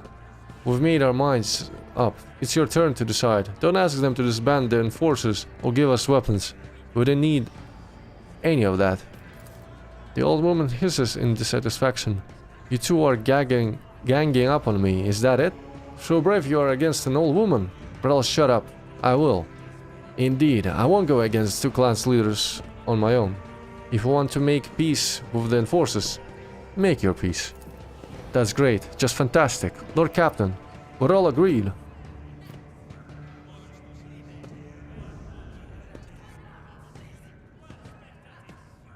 Then it's decided.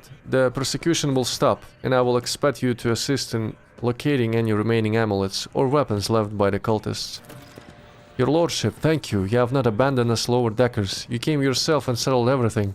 I'll tell my grandchildren about this. Of course, your lordship. We'll root out any nasty business faster than the enforcers. We'll leave no stone unturned. Alright. That resolved itself. I always keep my options open.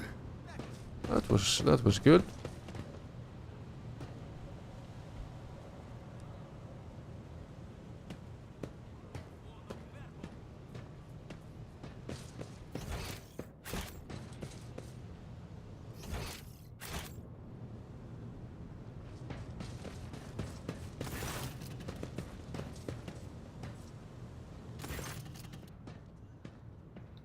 Stopping unexpectedly, Abelard imperiously dismisses the unit to stand at a distance and addresses your other companions saying, I have an urgent matter to discuss with the Lord Captain. Please give us a moment.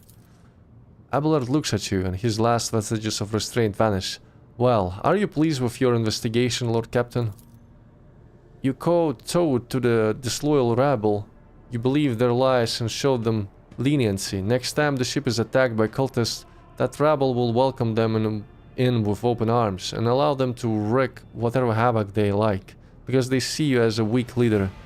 If that happens, if that happens, we're just gonna steer the ship in a different direction. We're gonna fucking murder this whole sector and show that if you're you know, biting the feeding hand, we're gonna choke them, right? We're gonna start with this path.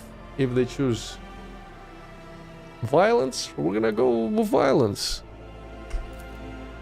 Is that how you see your future at the helm of von Valencia's protectorate?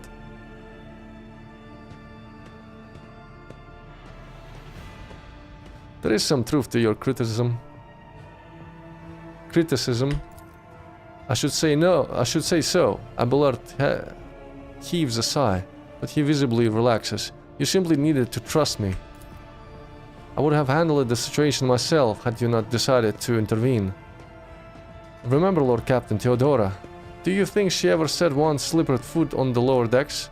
No, she did not. Such matters were left to myself and the junior officers, while she dedicated herself to her grand designs for the Protectorate, as any true strategist and rogue trader ought.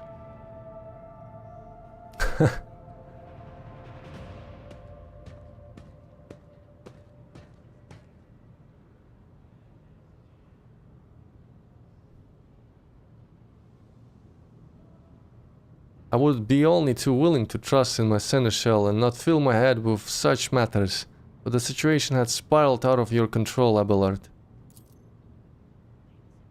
Abelard's face relaxes slightly. You're right, at least as concerns junior officers making complaints directly to you. And Abelard stands straight at attention. I lost my temper, Lord Captain, and I believe I ought to explain myself. Abelard speaks slowly, the words not coming easily to him. The prosperity of the von Valencia's protectorate is not just an empty phrase to me. I left the Imperial Navy for the chance to see it flourish. It was the most momentous decision of my life. I did it because I saw in Lord Captain Theodora's deeds the sign of a true greatness. Rogue traders do not simply forge new routes and capture worlds. They create order out of anarchy. creative impulse was entirely lacking during my time in the military. So I left behind everything I had known, everything my family had known. I come from a long line of officers, and I embarked upon this incredibly reckless venture. Lord Captain Theodora entrusted me with all the concerns she had no time for. She would go off on her flagship for long periods to distant frontiers and scouting voyages, and the advancement of the entire protectorate rested on my shoulders. And then suddenly everything that had been built over years and years began to quake, rattling like a flimsy hanger on a seismically active world. One of the senior officers betrayed us all. The rogue trader was killed, and who knows what is happening on the planets. I'll tell you this, honestly, without fear of appearing weak. All this has come as a grievous blow to me. I am not panicking or grieving because I cannot allow myself to panic or grieve. I am duty-bound to aid the new rogue trader, to aid you. To find your footing as quickly as possible. And to do that, I must insulate you from problems that in the past have been dealt with by tried and tested procedures set out in the ship's regulations. Procedures that were established long ago and have functioned smoothly for decades cannot suddenly be deemed excess to requirements.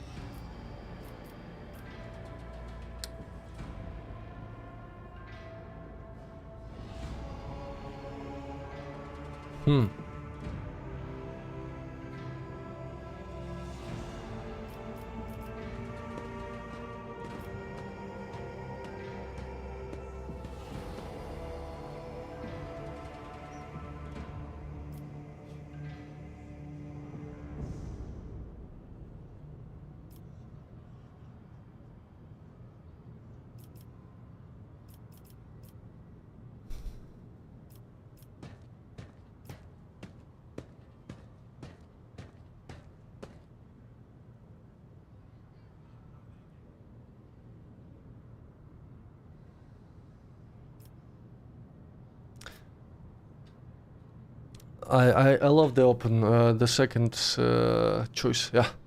I understand, but you need to learn how to respect me as your Lord Captain and Rogue Trader. Accept it and start living in the new world. A world where Theodora is gone. And where you and I have new decisions to make. Abelard solemnly inclines his head. Yes, Lord Captain. After a moment's silence, he adds, looking at you with interest. Your resolve is admirable and demonstrates strong leadership. I shall remember this moment, should my old habits ever begin to creep back in. And now please let us leave the lower decks. If the rogue trader desires to stretch his legs, there are far more suitable places. I always have a backup plan. Let's leave. Maybe finally I'm gonna get to Rikard Minoris, or whatever it was.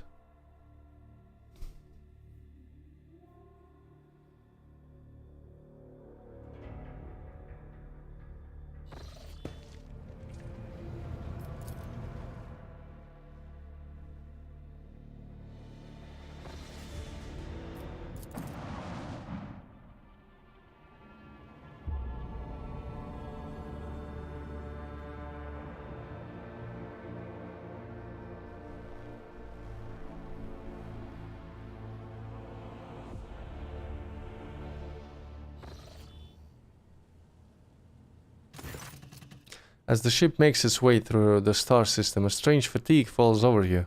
Your eyelids grow heavy, and the quill you have been using to draw up yet another order falls from your hand. You raise your head with a start. Someone else is here. In your study, you stand up and stare at the dozens upon dozens of corpses surrounding you. Among their number, you recognize the disfigured and bloodied faces of those who died on the ship's bridge, and those you met in your previous life. How is this possible? Where are the enforcers posted to stand guard? It matters not. You are alone against a horde of heretics risen from the darkness to take your life. As if its own accord, the shard lying on the edge of the desk, the sole remnant of the Conrad Voigtvir's weapon, slips into your hand. The metal is searing cold, the dead sway from the side to side, closing in around you in a nightmarishly slow advance.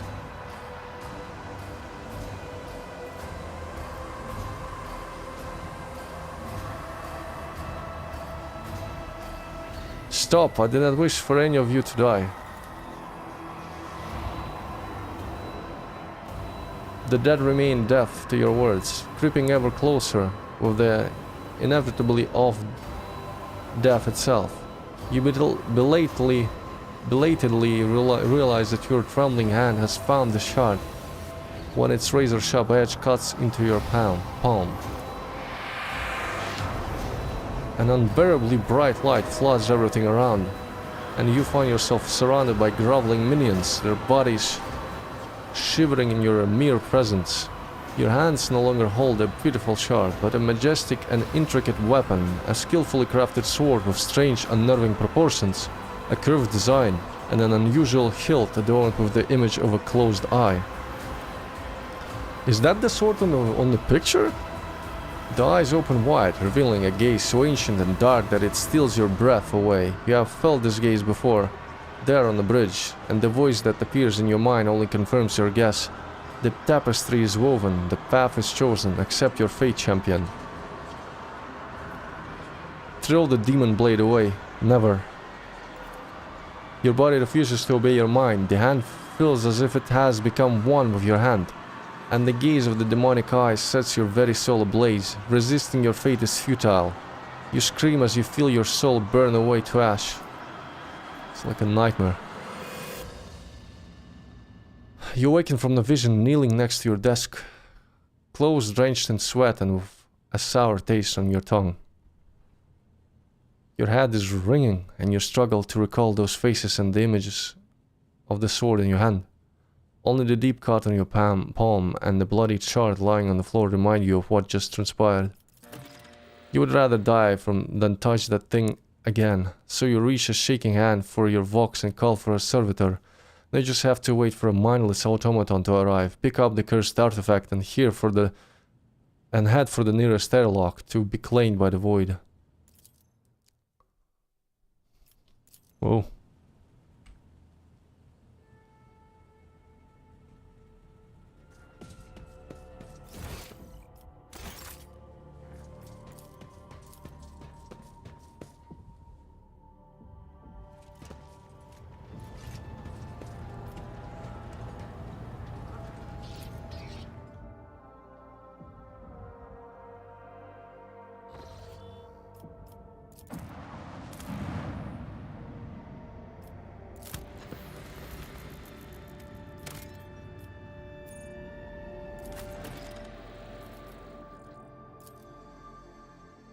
Starport.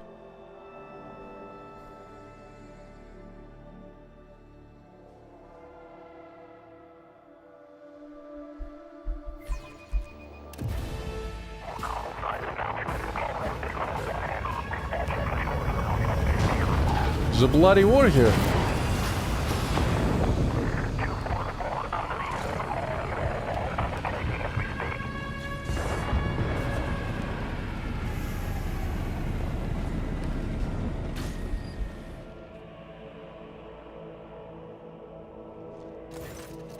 The starport greets you with the din of ordnance and the smell of explosive tickles your nostrils.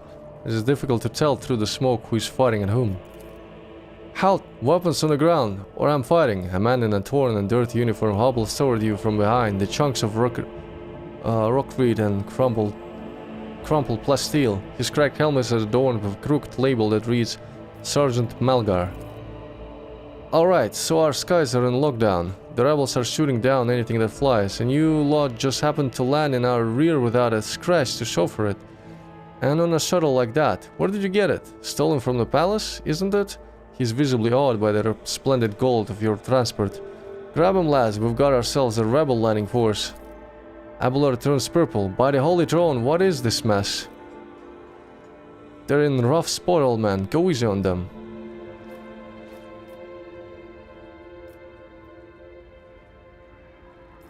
You must be mistaken, I am the rogue trader of House of von Valencius. The soldier grows more and more pale with every word you say. As soon as you are done speaking, he falls to his knees.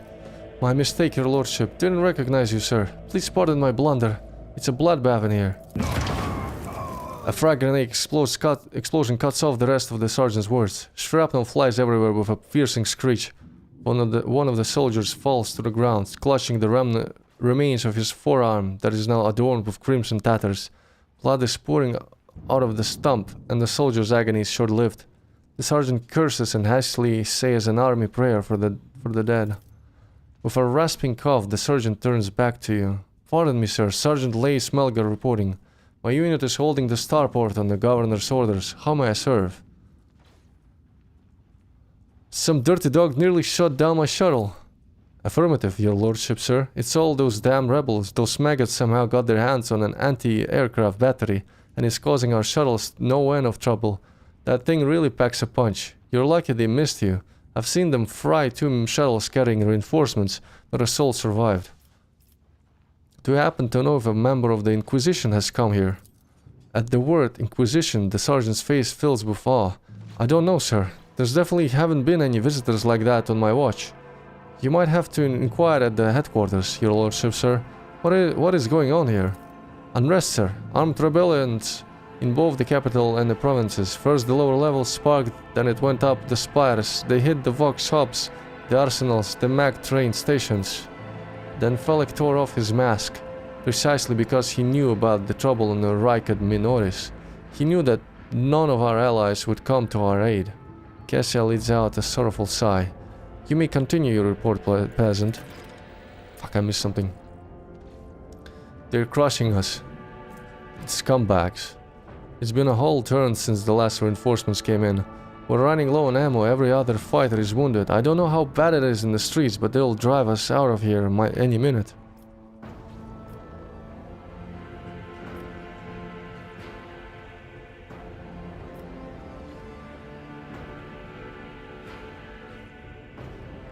You're doing fine work, Malgar, and so are your troops. It is people like you that hold the Imperium together. I live to serve. The sergeant's grim voice rings with a martyr's pride. I'm going to see the governor. If I may report, sir, as long as the rebels keep shooting their damned anti-craft battery, there is absolutely no way to shuttle you to the governor. It would have been to be on foot, and the streets are dangerous. I have no one to send with you as an escort. I assign all available troops to accompany the esteemed tech priest to the governor. I will vox cast orders to them to await for you. And I'll inform headquarters they better send out a convoy to meet you halfway. Meanwhile, we will allow the governor's orders and hold the line here. We will follow. Well, okay, probably read it wrong. Oh, reach the upper, destroy the anti-aircraft weapon. Idira frowns as her gaze grows distant, as if she is looking through the sergeant. You're a good soldier, but you've got a lot of blood in your hands, both yours and others. You know the same hand that salutes now might falter in darkness. Rank and epaulets won't save you from the bitterness. Pardon me, my lady, but I can't get my head around these fancy words you're saying. I've seen plenty of blood, but trust me, I'll fight till my last drop. What tech priest? A very important person from Adeptus Mechanicus arrived on the last shuttle before they locked down the sky. He kept on asking whether anyone by the name of Amaranth or something like that had recently arrived. Barely answered any of our questions though, said he was under no obligation to tell us anything. He demanded to talk to the governor personally, so I had to send a quarter of my troops with him to keep trouble at bay.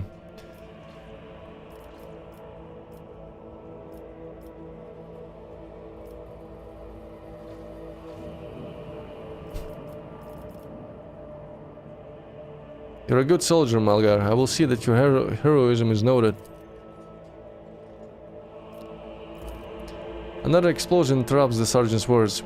With a sigh of relief, he turns to his soldiers and spits out a booming series of commands. On your travel, you will hear many rumors. Those of them that are deserving of the rogue trader's attention are locked in separate sections of the journal. Sometimes rumors are just that, other times there is truth to them. In some cases there is maybe even more. To verify a rumor, travel to the place indicated in the rumor's description.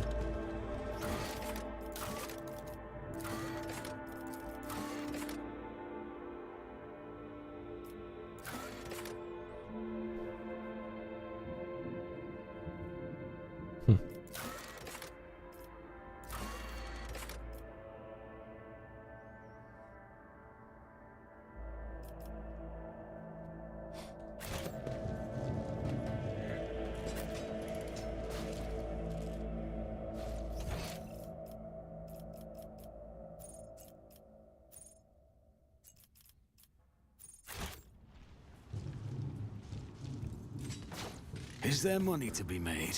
May his light harden our hearts. New trials await us in this place. It's going from bad to worse. I expected a typical dull reception with the governor. Not more carnage.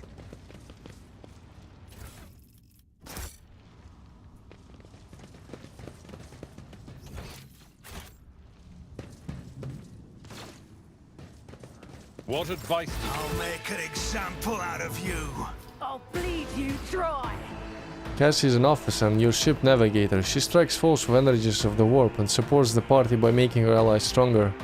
Voice of command is an officer ability that increases an ally characteristic for 1 round and also allows the officer to use their other officer's archetype abilities on that ally from any distance. The higher the officer's fellowship bonus is, the more the target's characteristics are increased. Oh. An officer can use Voice of Command again on the same ally only after 2 rounds have passed since its first application. Bring It Down is an officer ability that lets them immediately pass the turn to an ally.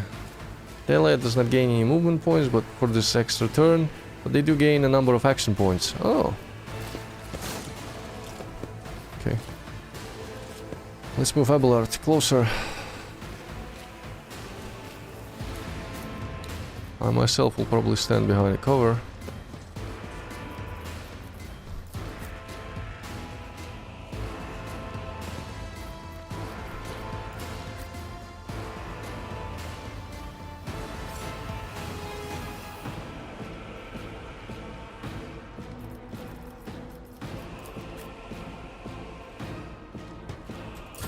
Let's get to it.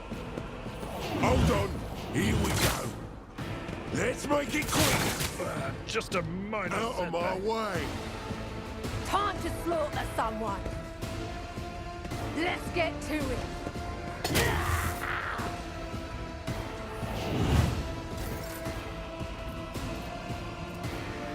I'll do it.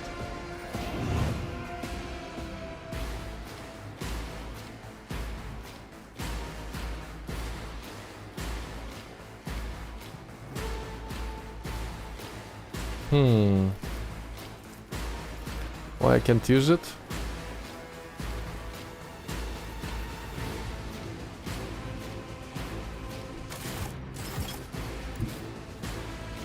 Guided by faith!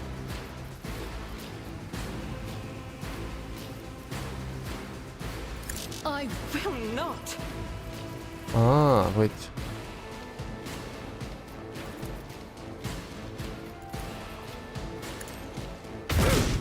Okay. As the Emperor commands, I act. The enemies of the Emperor will be undone! I'll do it.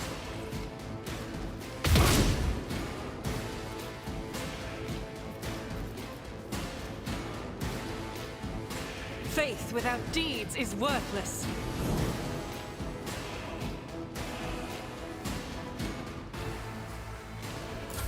Show me what you've got. Oh, my ears are ringing. Scared yet? Let's get to it.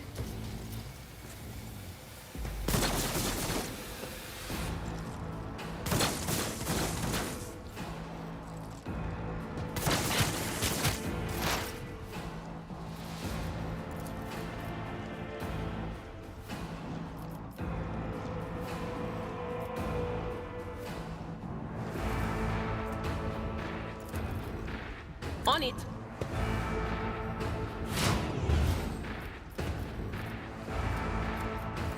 Will do.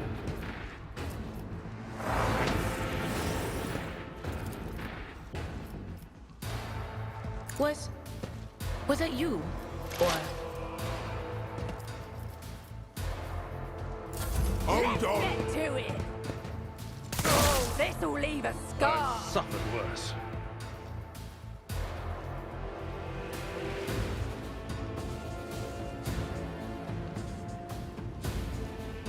Well. What now?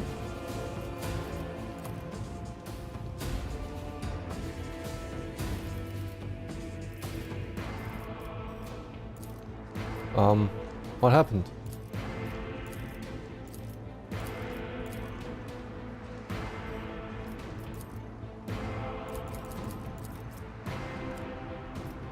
I think it's a bug. Oh. Weather the storm!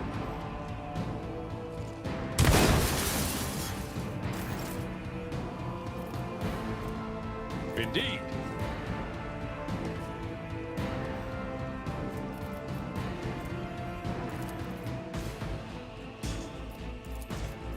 It will be done.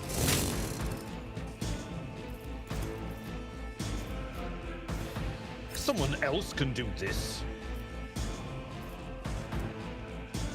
I will do my duty.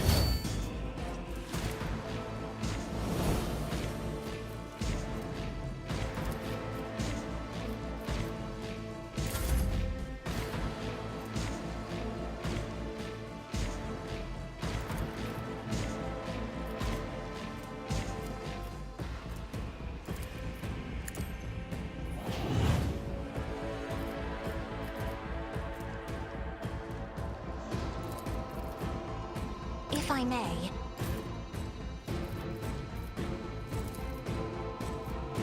Victory is in one newer target. Indeed.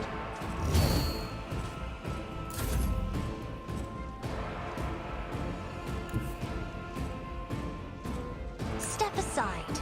The navigator is coming. I'll make it happen.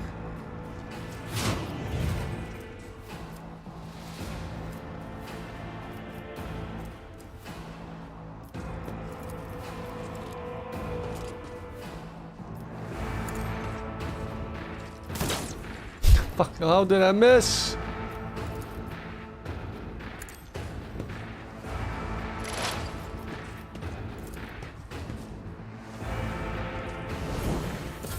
Here we go. Brace yourself, Abelard. Let's make it quick.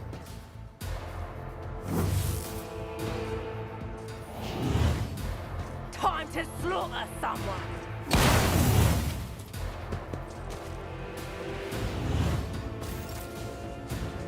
Okay. Rejoice in battle!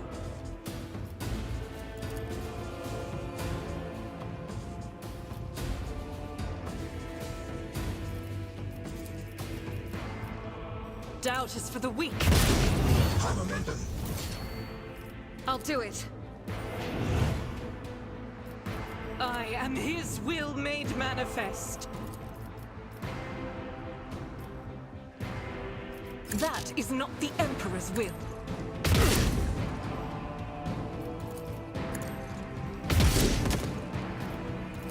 As the Emperor commands, I act. Faith without deeds is worthless. How am I missing?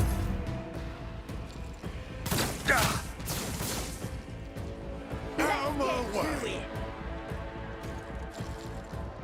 That's up. I think this is like the second character they kill themselves.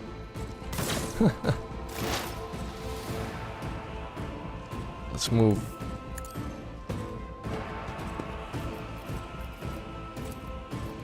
Can I hit anyone from here?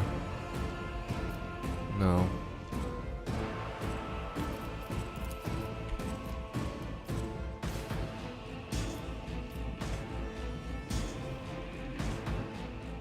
No one else?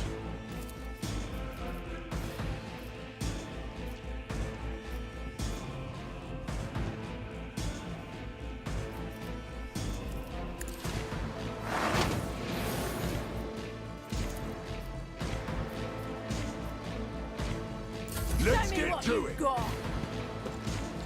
Pain and duty go hand in hand.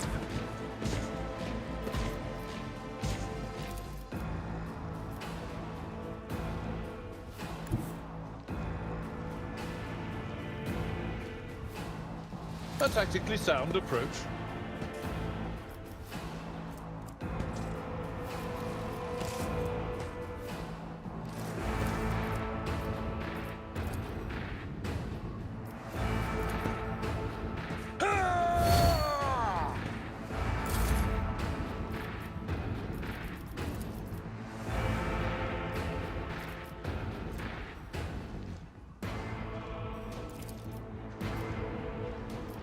I'm afraid not.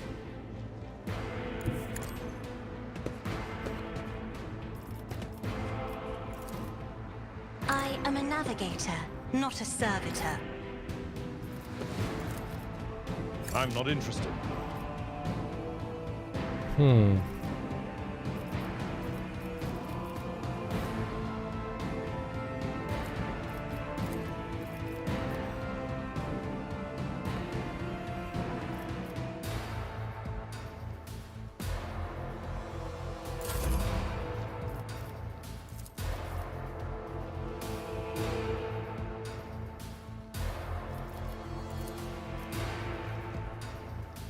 I'm not accustomed to being ordered around. Maybe it's a better idea to give it to Argenta, actually. She has more mobility.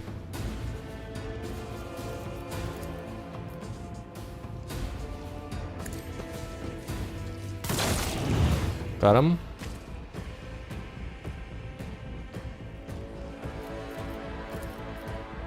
On it. Who if not me? Let's get to it.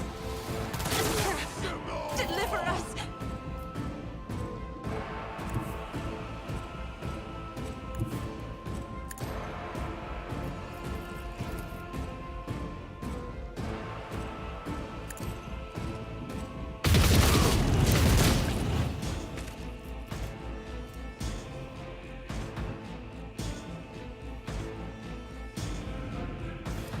As the Emperor commands, I act.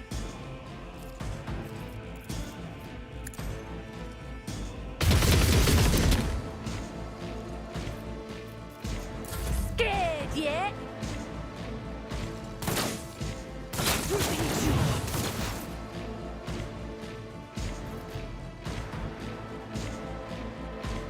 They who discern the future on the battlefield.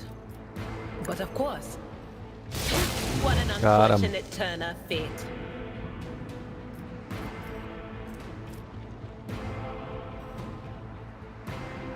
Who's left?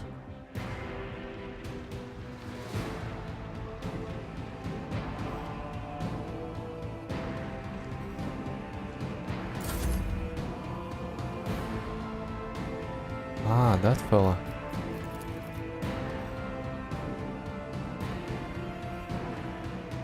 My place is at the fore. High momentum. Battlefields are always drowned in scarlet. Isn't this a job for the serfs?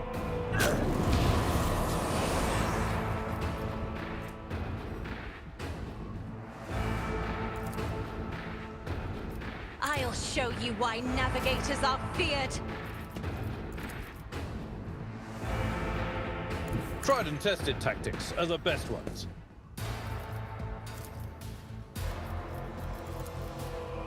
I'd rather not. It will be done.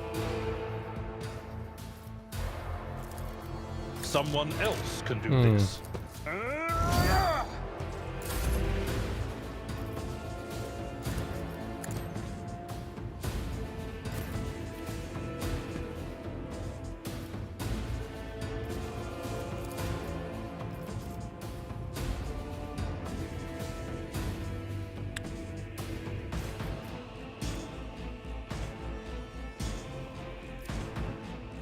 Guess he can't move anymore. Yeah. Damn it. Let's finish him off.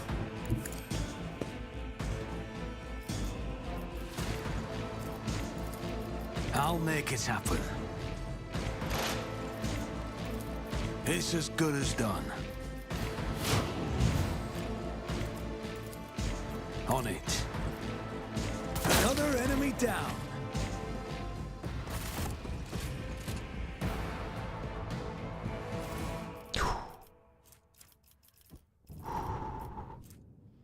So much loot.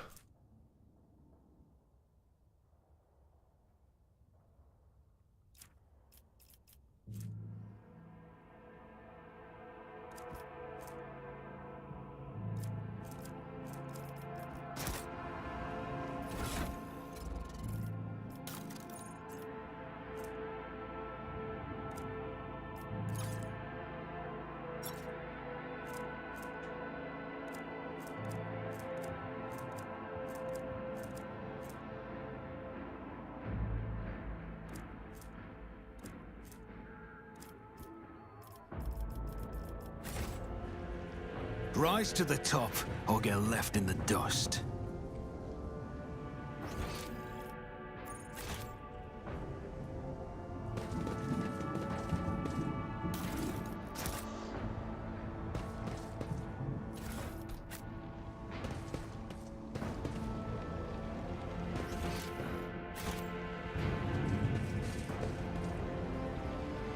Blind mad woman.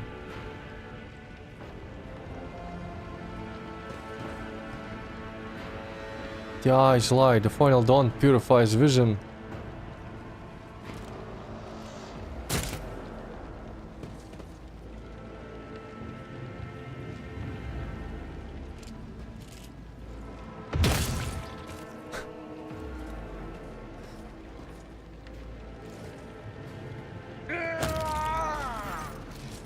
The young, shaggy-haired soldier is still pale. Nonetheless, as you approach, he holsters his pistol, the hallmark of good discipline.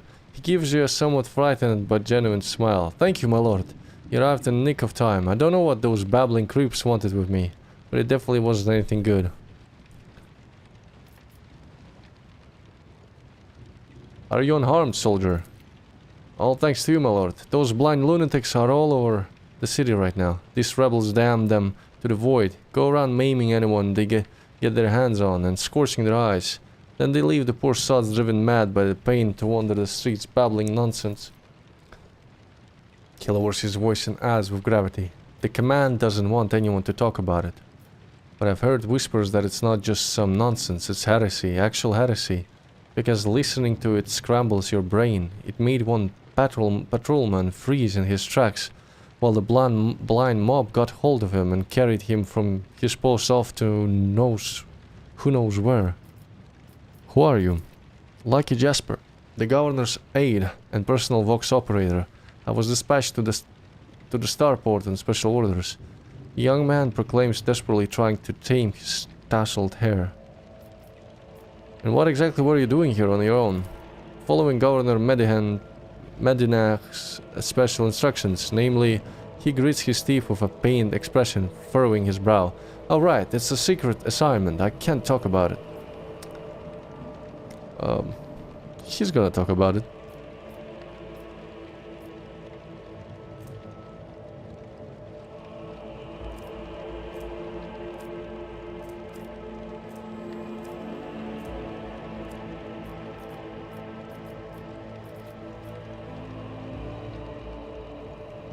I'm a rogue trader. Why don't I simply order you to tell me everything? It is well within my rights. A rogue trader? After casting a quick glance over your gear, he nods in understanding. Oh, so you must be from House von Valencia's ship. The Starport's Augur surveillance station reported it had detected your ship entering the system. Then you heaved to send a shuttle to another unidentified ship, a very strange one at that. And then that ship deported. Jasper pauses for a second, then mumbles, but the Augur surveillance station's reports are not to be disclosed to the third parties. But you know that already, don't you? Well, alright, if you really are a rogue trader, I'll tell you everything. So what did they send you to... Why did they send you to the starport? I'm supposed to deliver updated Vox codes and how should I put it, assess the situation. The planet is a real mess at the moment. The rebels have found their way into our Vox net and are now eavesdropping. This made proper communication impossible. The hallowed electrodynamic Cenobium had sent out a distress call before it went dark. And who even knows what's happening in the system? There's been riot on Ricari Philia, the prison planetoid. York 5 station is silent, although the navigators there have always been a reclusive bunch. I was hoping I'd be lucky enough to turn into a pilot, or the captain here would give me an update, but that's hardly a possibility right now. The rebels are blasting anything that tries to land out of the sky with their damn cannon. He stops talking a little too abruptly. There is something else you're hiding from me, isn't there? More classified secrets. Jasper looks away. It's nothing classified, just personal. There's another reason why I'm here. My betrothed is missing. Raquel Vicari, the esteemed Vane Winterscale's personal pilot. When the riot reports came from Recaliphilia, Lord Evane headed there personally. Then this rebellion started down here, and we lost communication. No one knows how they're doing up there. You know what I'm afraid of? That they'll come back and those rebel scumbags will shoot them out of the sky. I wanted to find a place that's high up and set up a Voxcaster there, and send them a transmission. The sky is closed off, don't try to land. But I didn't make it in time. Those blind dogs chased after me, and as I was running, I tripped and broke the caster. He hangs his head sadly. I worry for her. She's an excellent pilot, but I still worry. Abelard shakes his head disapprovingly, but his eyes are understanding. That is why all members of Void Ship Kalan share the same employment. No matter how devoted a servant of the Emperor is to their duty, there is always the danger that family ties might disrupt regulations and order.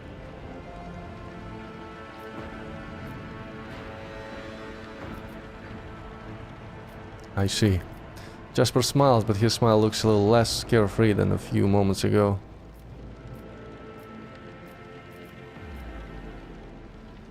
I'm looking for an interrogator of the Composition who may have arrived on this planet. Have you heard of anyone matching the description? Jasper's face quickly turns grey as he says, I have, but I don't know where he is now. I'm sorry, but I don't like discussing the affairs of the Inquisition. Brutally maim him. Man, you can be such a fucking piece of shit. You can maim him for disclosing classified information. After asking for that, it's like a punishment test, right?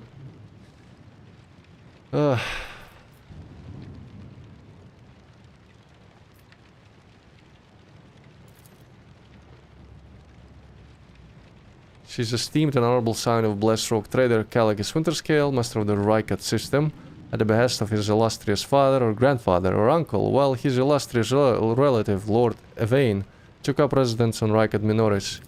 Jasper's face betrays a fierce inner struggle before he blurts out, you know what I think? I find it curious that blessed Caligus didn't make him the ruler of our world. Lord Evane is his blood, but it's the governor who rules us. Then why do you think he sent him here? I think he's been exiled. Do you think the governor can handle the rebellion?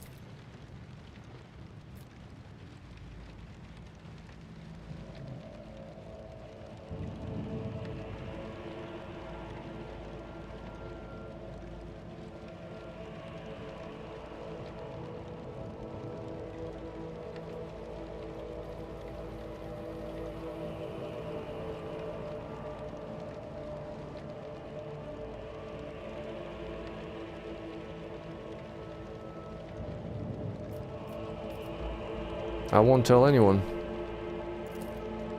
You really won't? Well then, if you ask me, things are pretty rotten. His words come flying at the rate of stubborn fire. Those rebels are strange. Would have easily quelled a normal riot. We're not so. Some commoners. We're Roykaidians. The naval elite of the House Winterscale. But those people, they're vicious. They know no fear. And their attacks, they're so precise. It's like they know what's going to happen ahead of time. The command executed 7 officers on suspicion of espionage. It's not about spying. They say the leader of the rebels is some two-faced Aurora who can see into the future. Now she is the real danger. Idira scoffs and rubs her hands together in excitement. She can see into the future, is that right? We'll see about that. She's up against the wrong psyker. My breezy whispers may be vague, but they're not failed me once. I can tell you without asking my ethereal friends that her future doesn't look too bright now, that the Lord Captain is involved. Alright. It was my pleasure to be of service to you, my lord. It's been nice to chat to someone normal.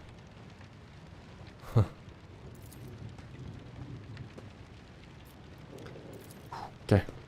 Oh, we have a level.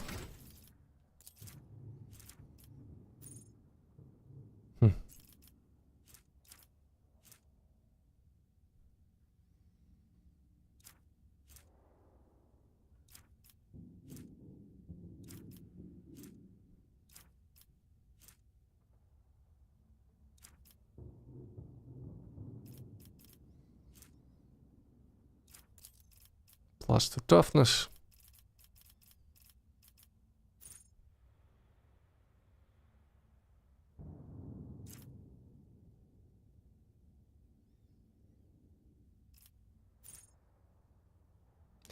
He was using chain weapon, right?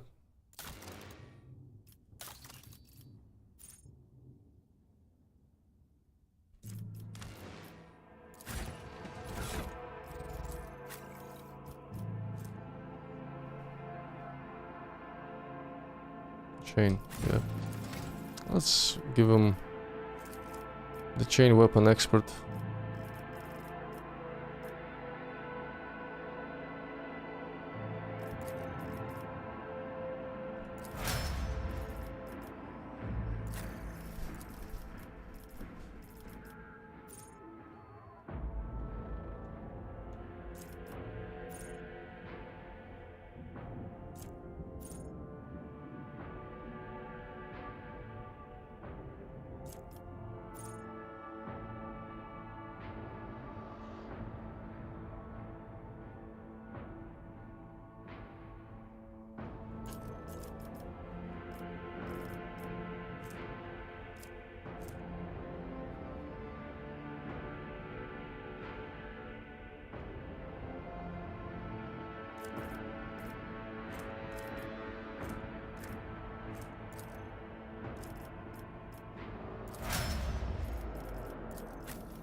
Hmm. Biomancers can heal wounds. I want that.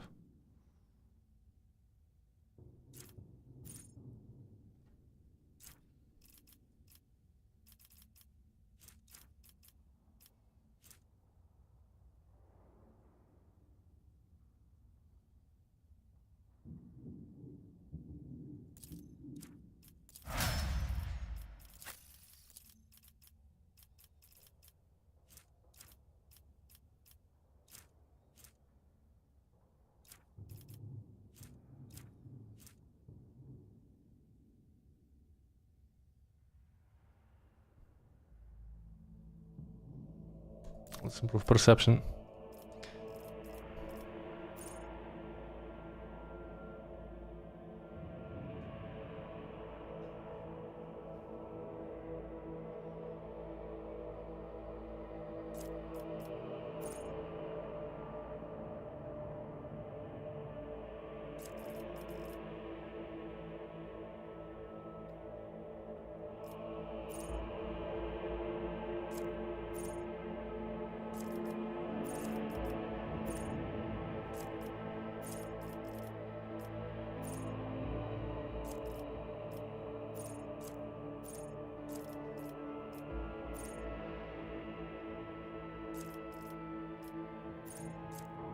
Hmm.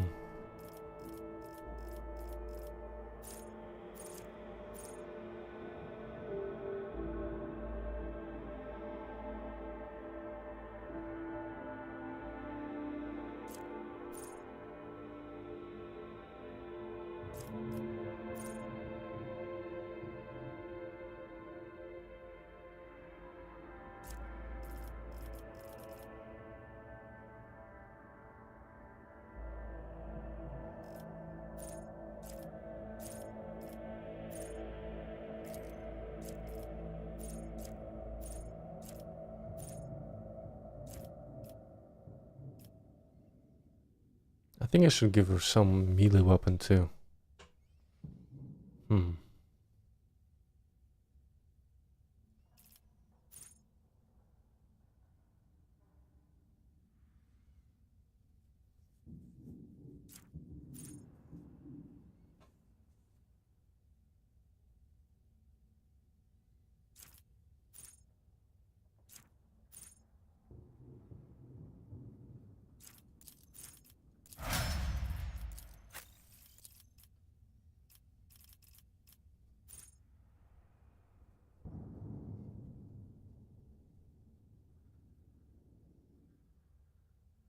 That's cool.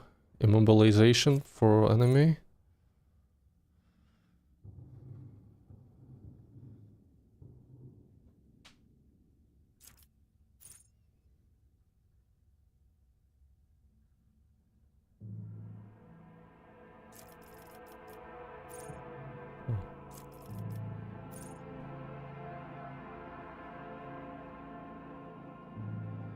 Waking Nightmare. Let's add this OE debuff.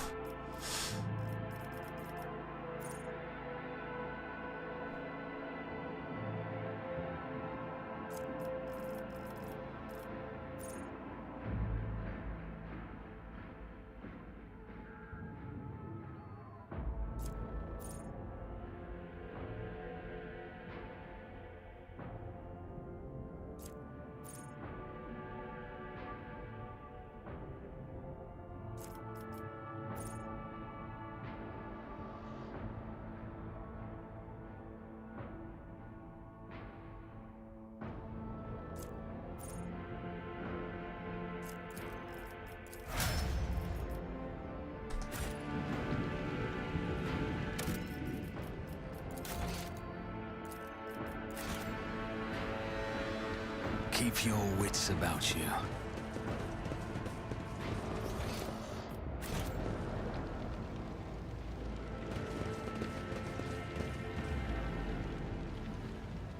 Can we kill him?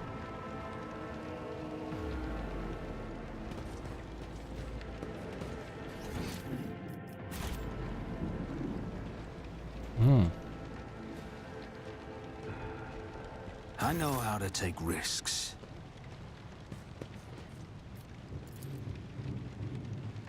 Always keep your eye on the prize.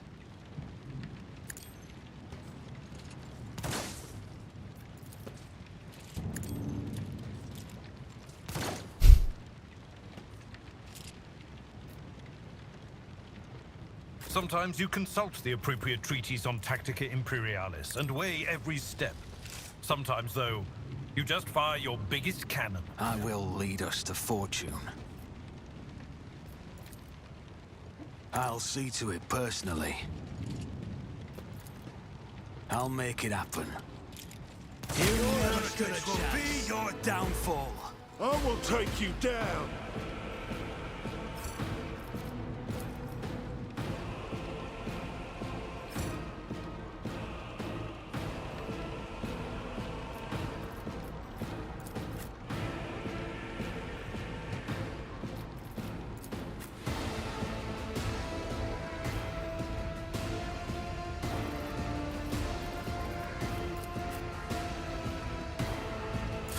Hold on. Here we go.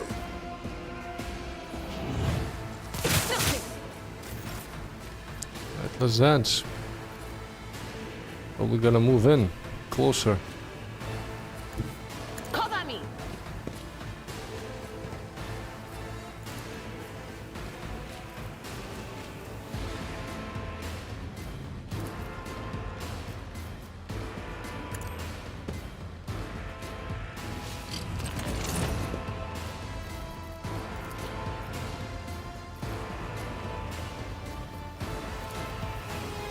Will do.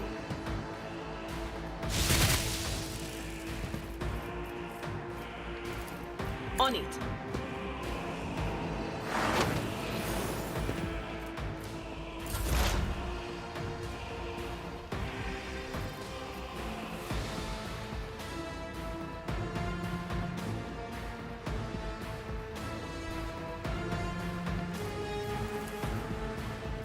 Who, if not me?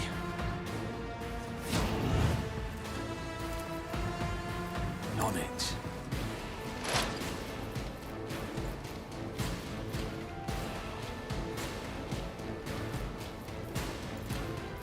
I'll see to it personally. Another enemy down.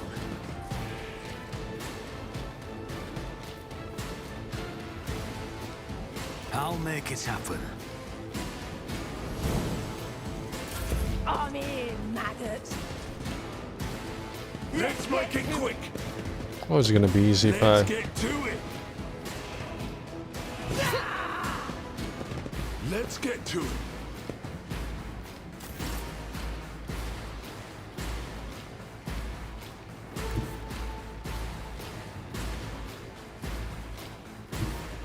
God Emperor, move through me! Be the fire in my heart!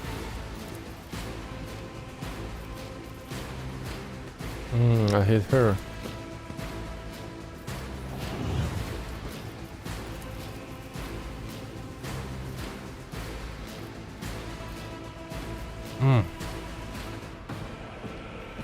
Wait. I'll do it. I will bathe this battlefield in righteous fury! No, you can escape the Emperor's judgment. Doubt is for the weak.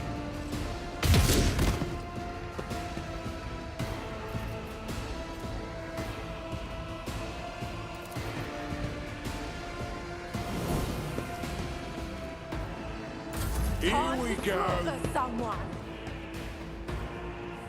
Let's make it quick.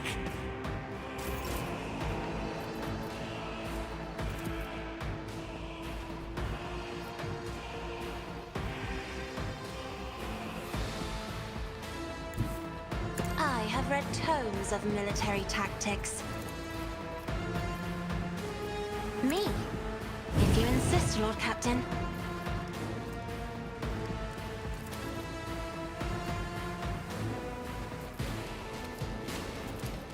I am a navigator, not a servitor. I'm not accustomed to being ordered around. Faith without deeds is worthless. Has failed me. I refuse. Ow! I will not.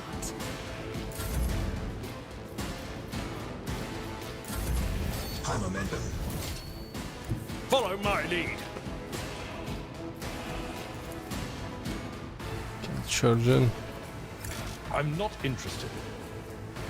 We'll rule the stars themselves. A tactically sound approach.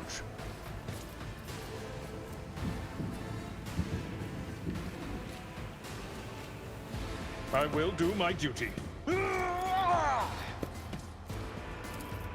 It will be done. That's not the Seneschal's job. Oh, that's a nice combo. Wow. What a great ability. At your beck and call.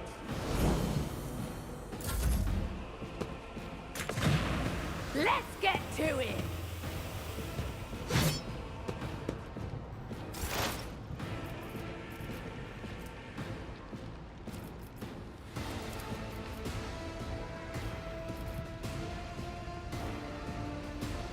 Will do.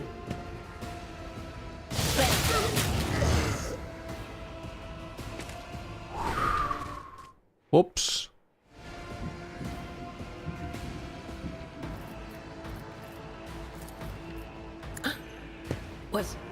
Was that you?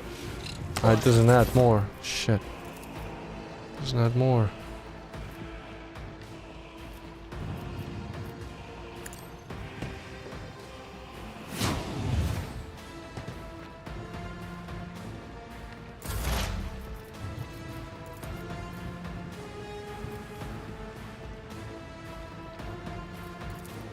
Who, if not me? I'll see to it personally. Your end was inevitable.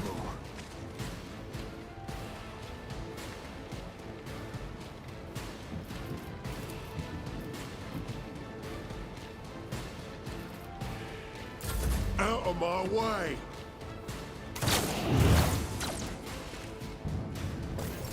High momentum.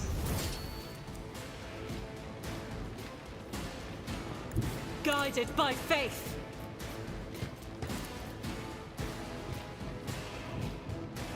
In thy light I stand, and thy light I crave. Momentum. As the Emperor commands, I act. Why I was chosen. I'll do it.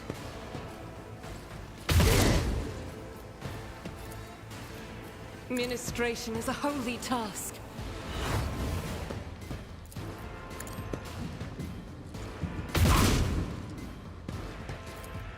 Emperor commands, I act. Faith without deeds is worthless.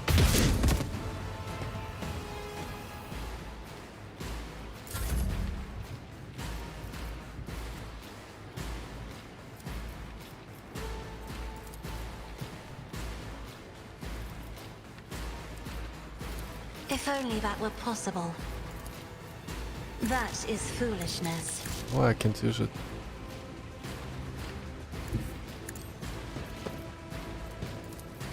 I'm afraid not. Target is too far.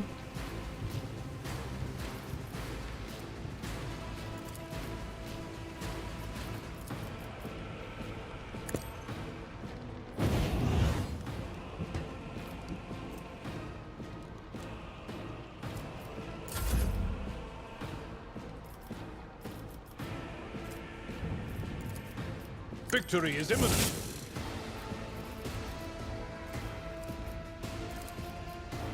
At your beck and call. Indeed.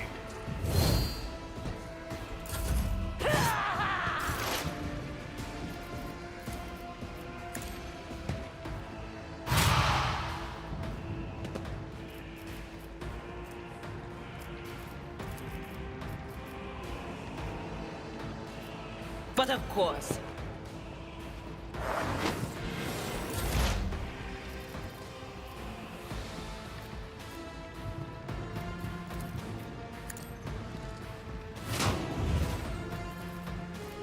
It's as good as done.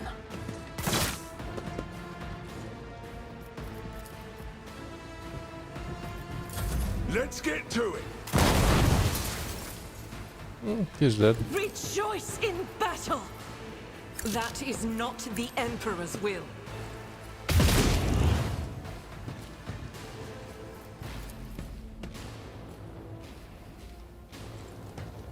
The enemies of the Emperor will be undone! I'll do it.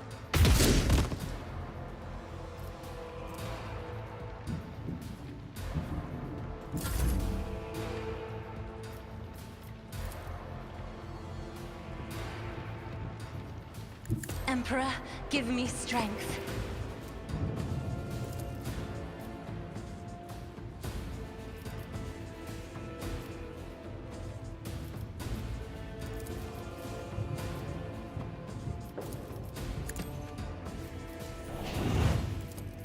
Isn't this a job for the serfs?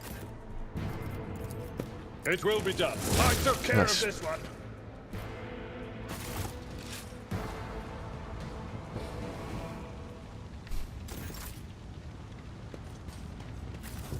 I always keep my options open.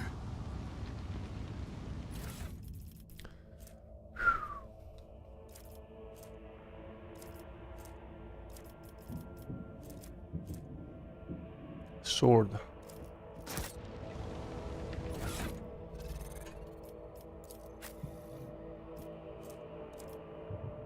I think I'm gonna give her a sword actually.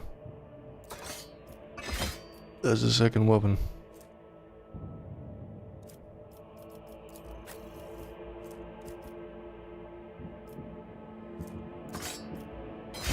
Wait, you can. Ah, you can. I have a nose for profit and a taste for adventure. You can have a double attack. Do I get a penalty for this?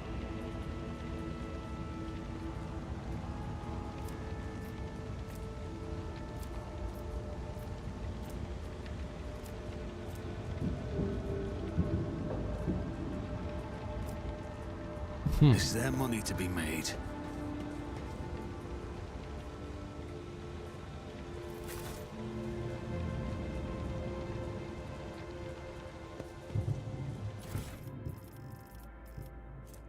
Three medkits, large medkit. Nice. Let's see who actually gonna carry it. Medkits. How do I split? Keep one to myself, one to you, one to her.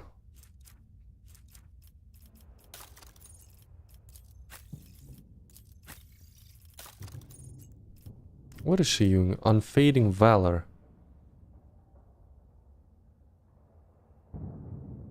Bolt.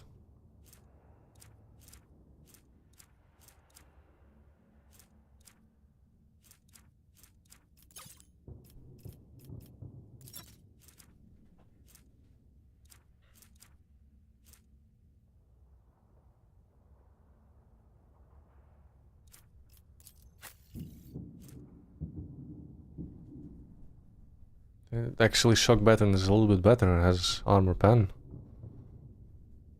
But most warriors prefer swords for they provide more flexibility in the battlefield against close combat enemies.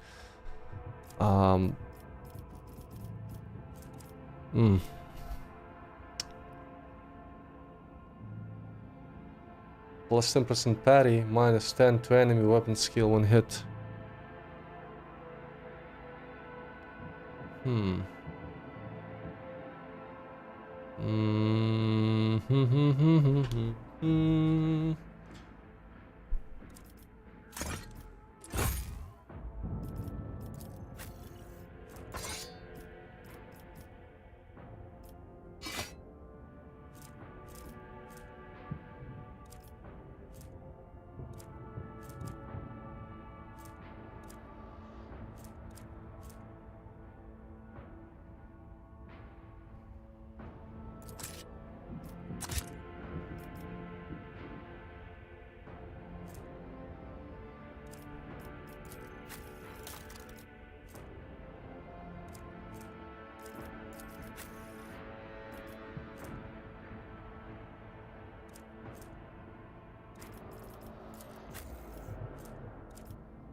Rise to the top, or get left in the dust.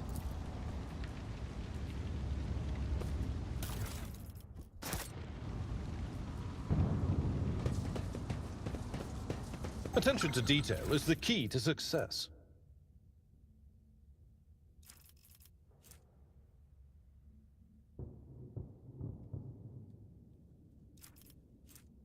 Flak chestplate, medium.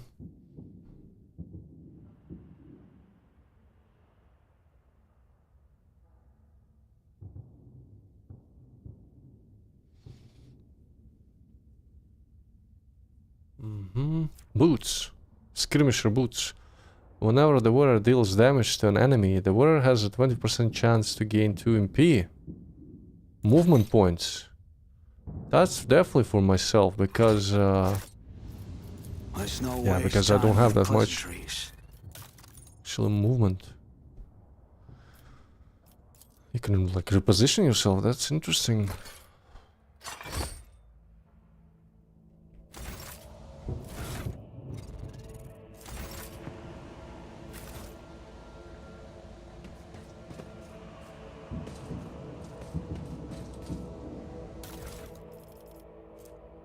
Pyromancer staff.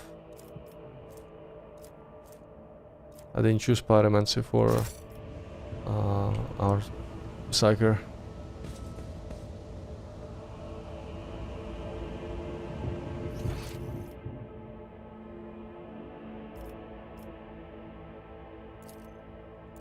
Where did this go? Let us not dawdle. I'm not sure. Streets of Capital. What is this?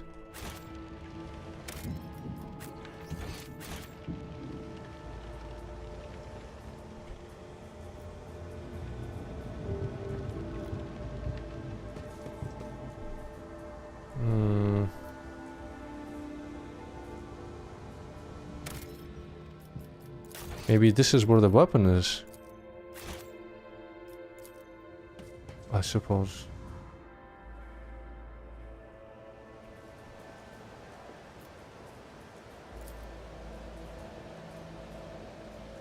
Judging by the caustic smell and oily stains, Prometheum was previously stored here. Always keep your eye on the price. Some say. Just as I planned. Death World Origin, light flak armor. Wait, Death World Origin, so you need Death World Origin as your passive to have a some kind of bonus?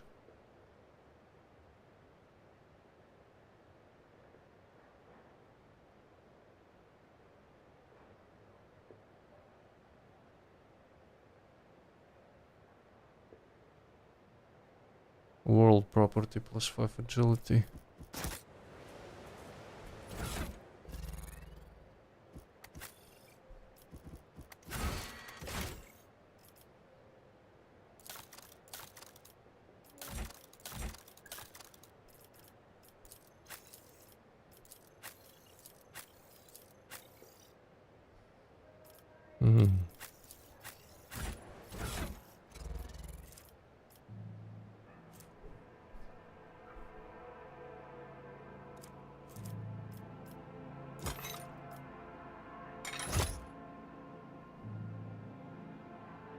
Looks kinda cool.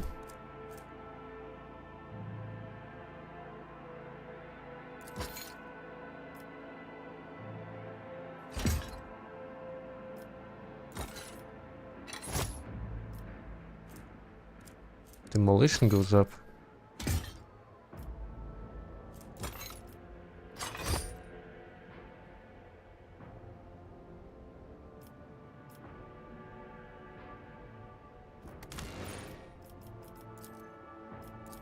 So it actually changes.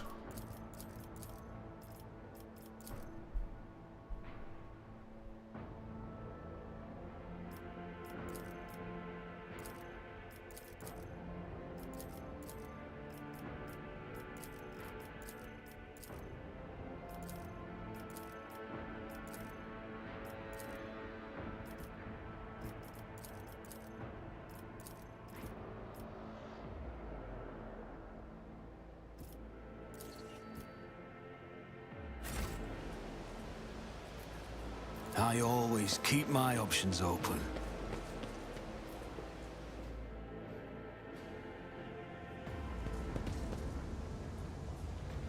Over there. Hmm? What? Ah, trap. The Emperor favors me today.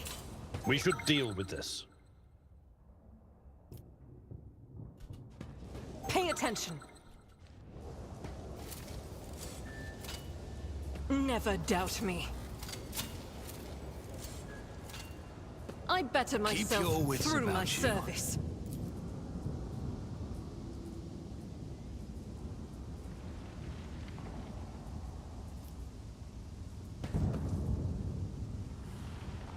Might be even more enemies now.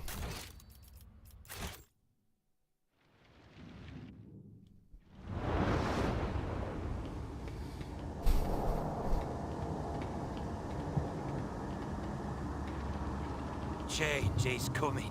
The edge is nigh. Suppose those are the The blinded cultists. ones are harmless. No sense in shooting them and drawing attention. Fire on the nearest target! Don't kill the tech priest! We need to take him alive! Find it, and let their enemies Do it! Fall back!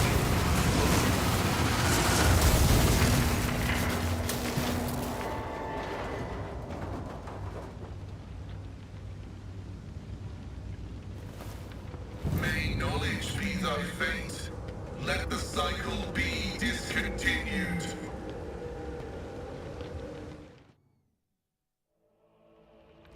Pascal, the man dressed in crimson, should not have survived an explosion like that. However, he's alive. You hear the wheezing of the respirator that covers half of his face. Not another step. Flee, for I am death. By the throne! What is that servant of the Omnissiah made of? Adamantine? Ugh, blast it! Abelard clutches his head as his ocular implant is racked with a wave of interference. I'm rogue trader Zelker von Valancius. I mean you know ill. I identify you as a member of a high stratum belonging to Rogue Trader House von Valancius. I am detecting no need for confrontation. The convoy received an order to meet you. It is no longer functional. Therefore, I propose that we continue to advance to the rendezvous point with the governor's soldiers. How did you manage to kill off a slew of people and blow up a sacred machine without even laying a finger on it? This was my doing. The voices are being weird about him. They're saying garbled, conflicting things. Like they're talking about completely different people. But he's not a threat to you. Even if that's a bit hard to believe after all the fireworks. Why do you wish to see the governor? I came here to carry out a sacred mission. My mentor, Archmagus Amonat, summoned me, and I hastened to answer his call. But the rabble's unrest prevented our meeting, and I was on my way to Governor Medina to determine my mentor's current location. My escort was ordered by their commander to discontinue their movement and await to be merged with your group. Then, due to their incompetence, they let themselves be killed. It was an unacceptable complication to my task.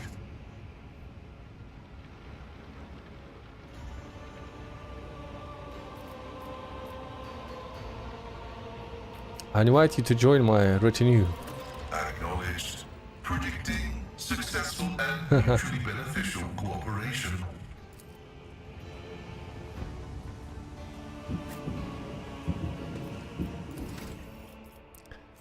Here's a tech priest.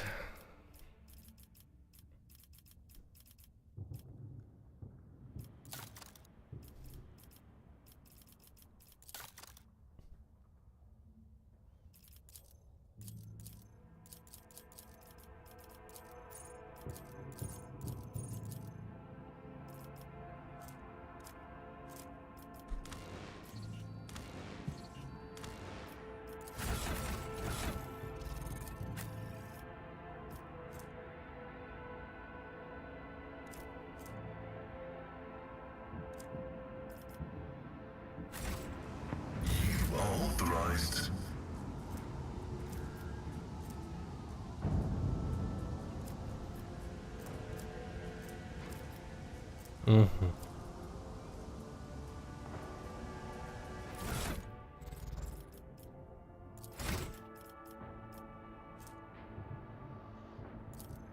Let's improve weapon skill.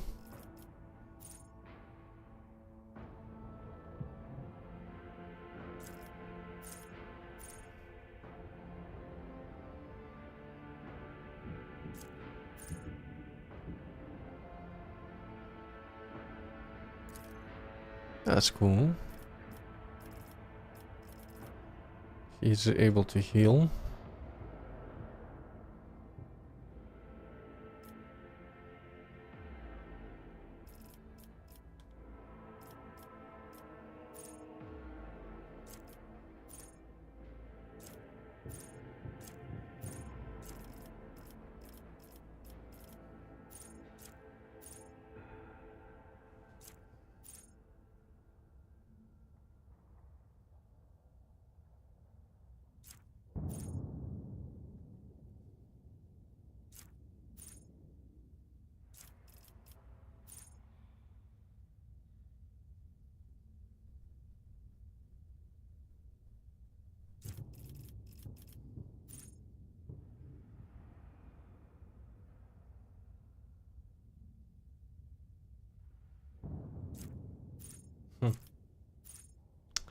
Maybe I should use this type of weapon.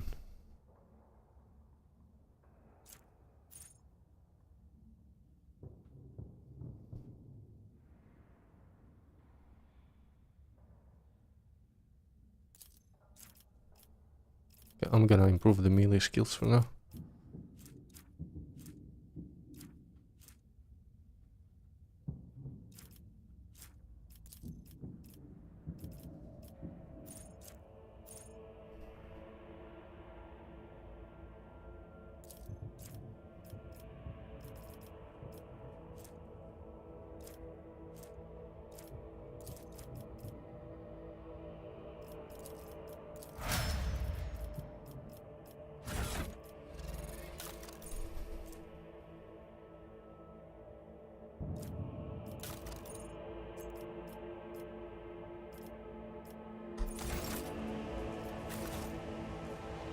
Rise to the top, or get left in the dust.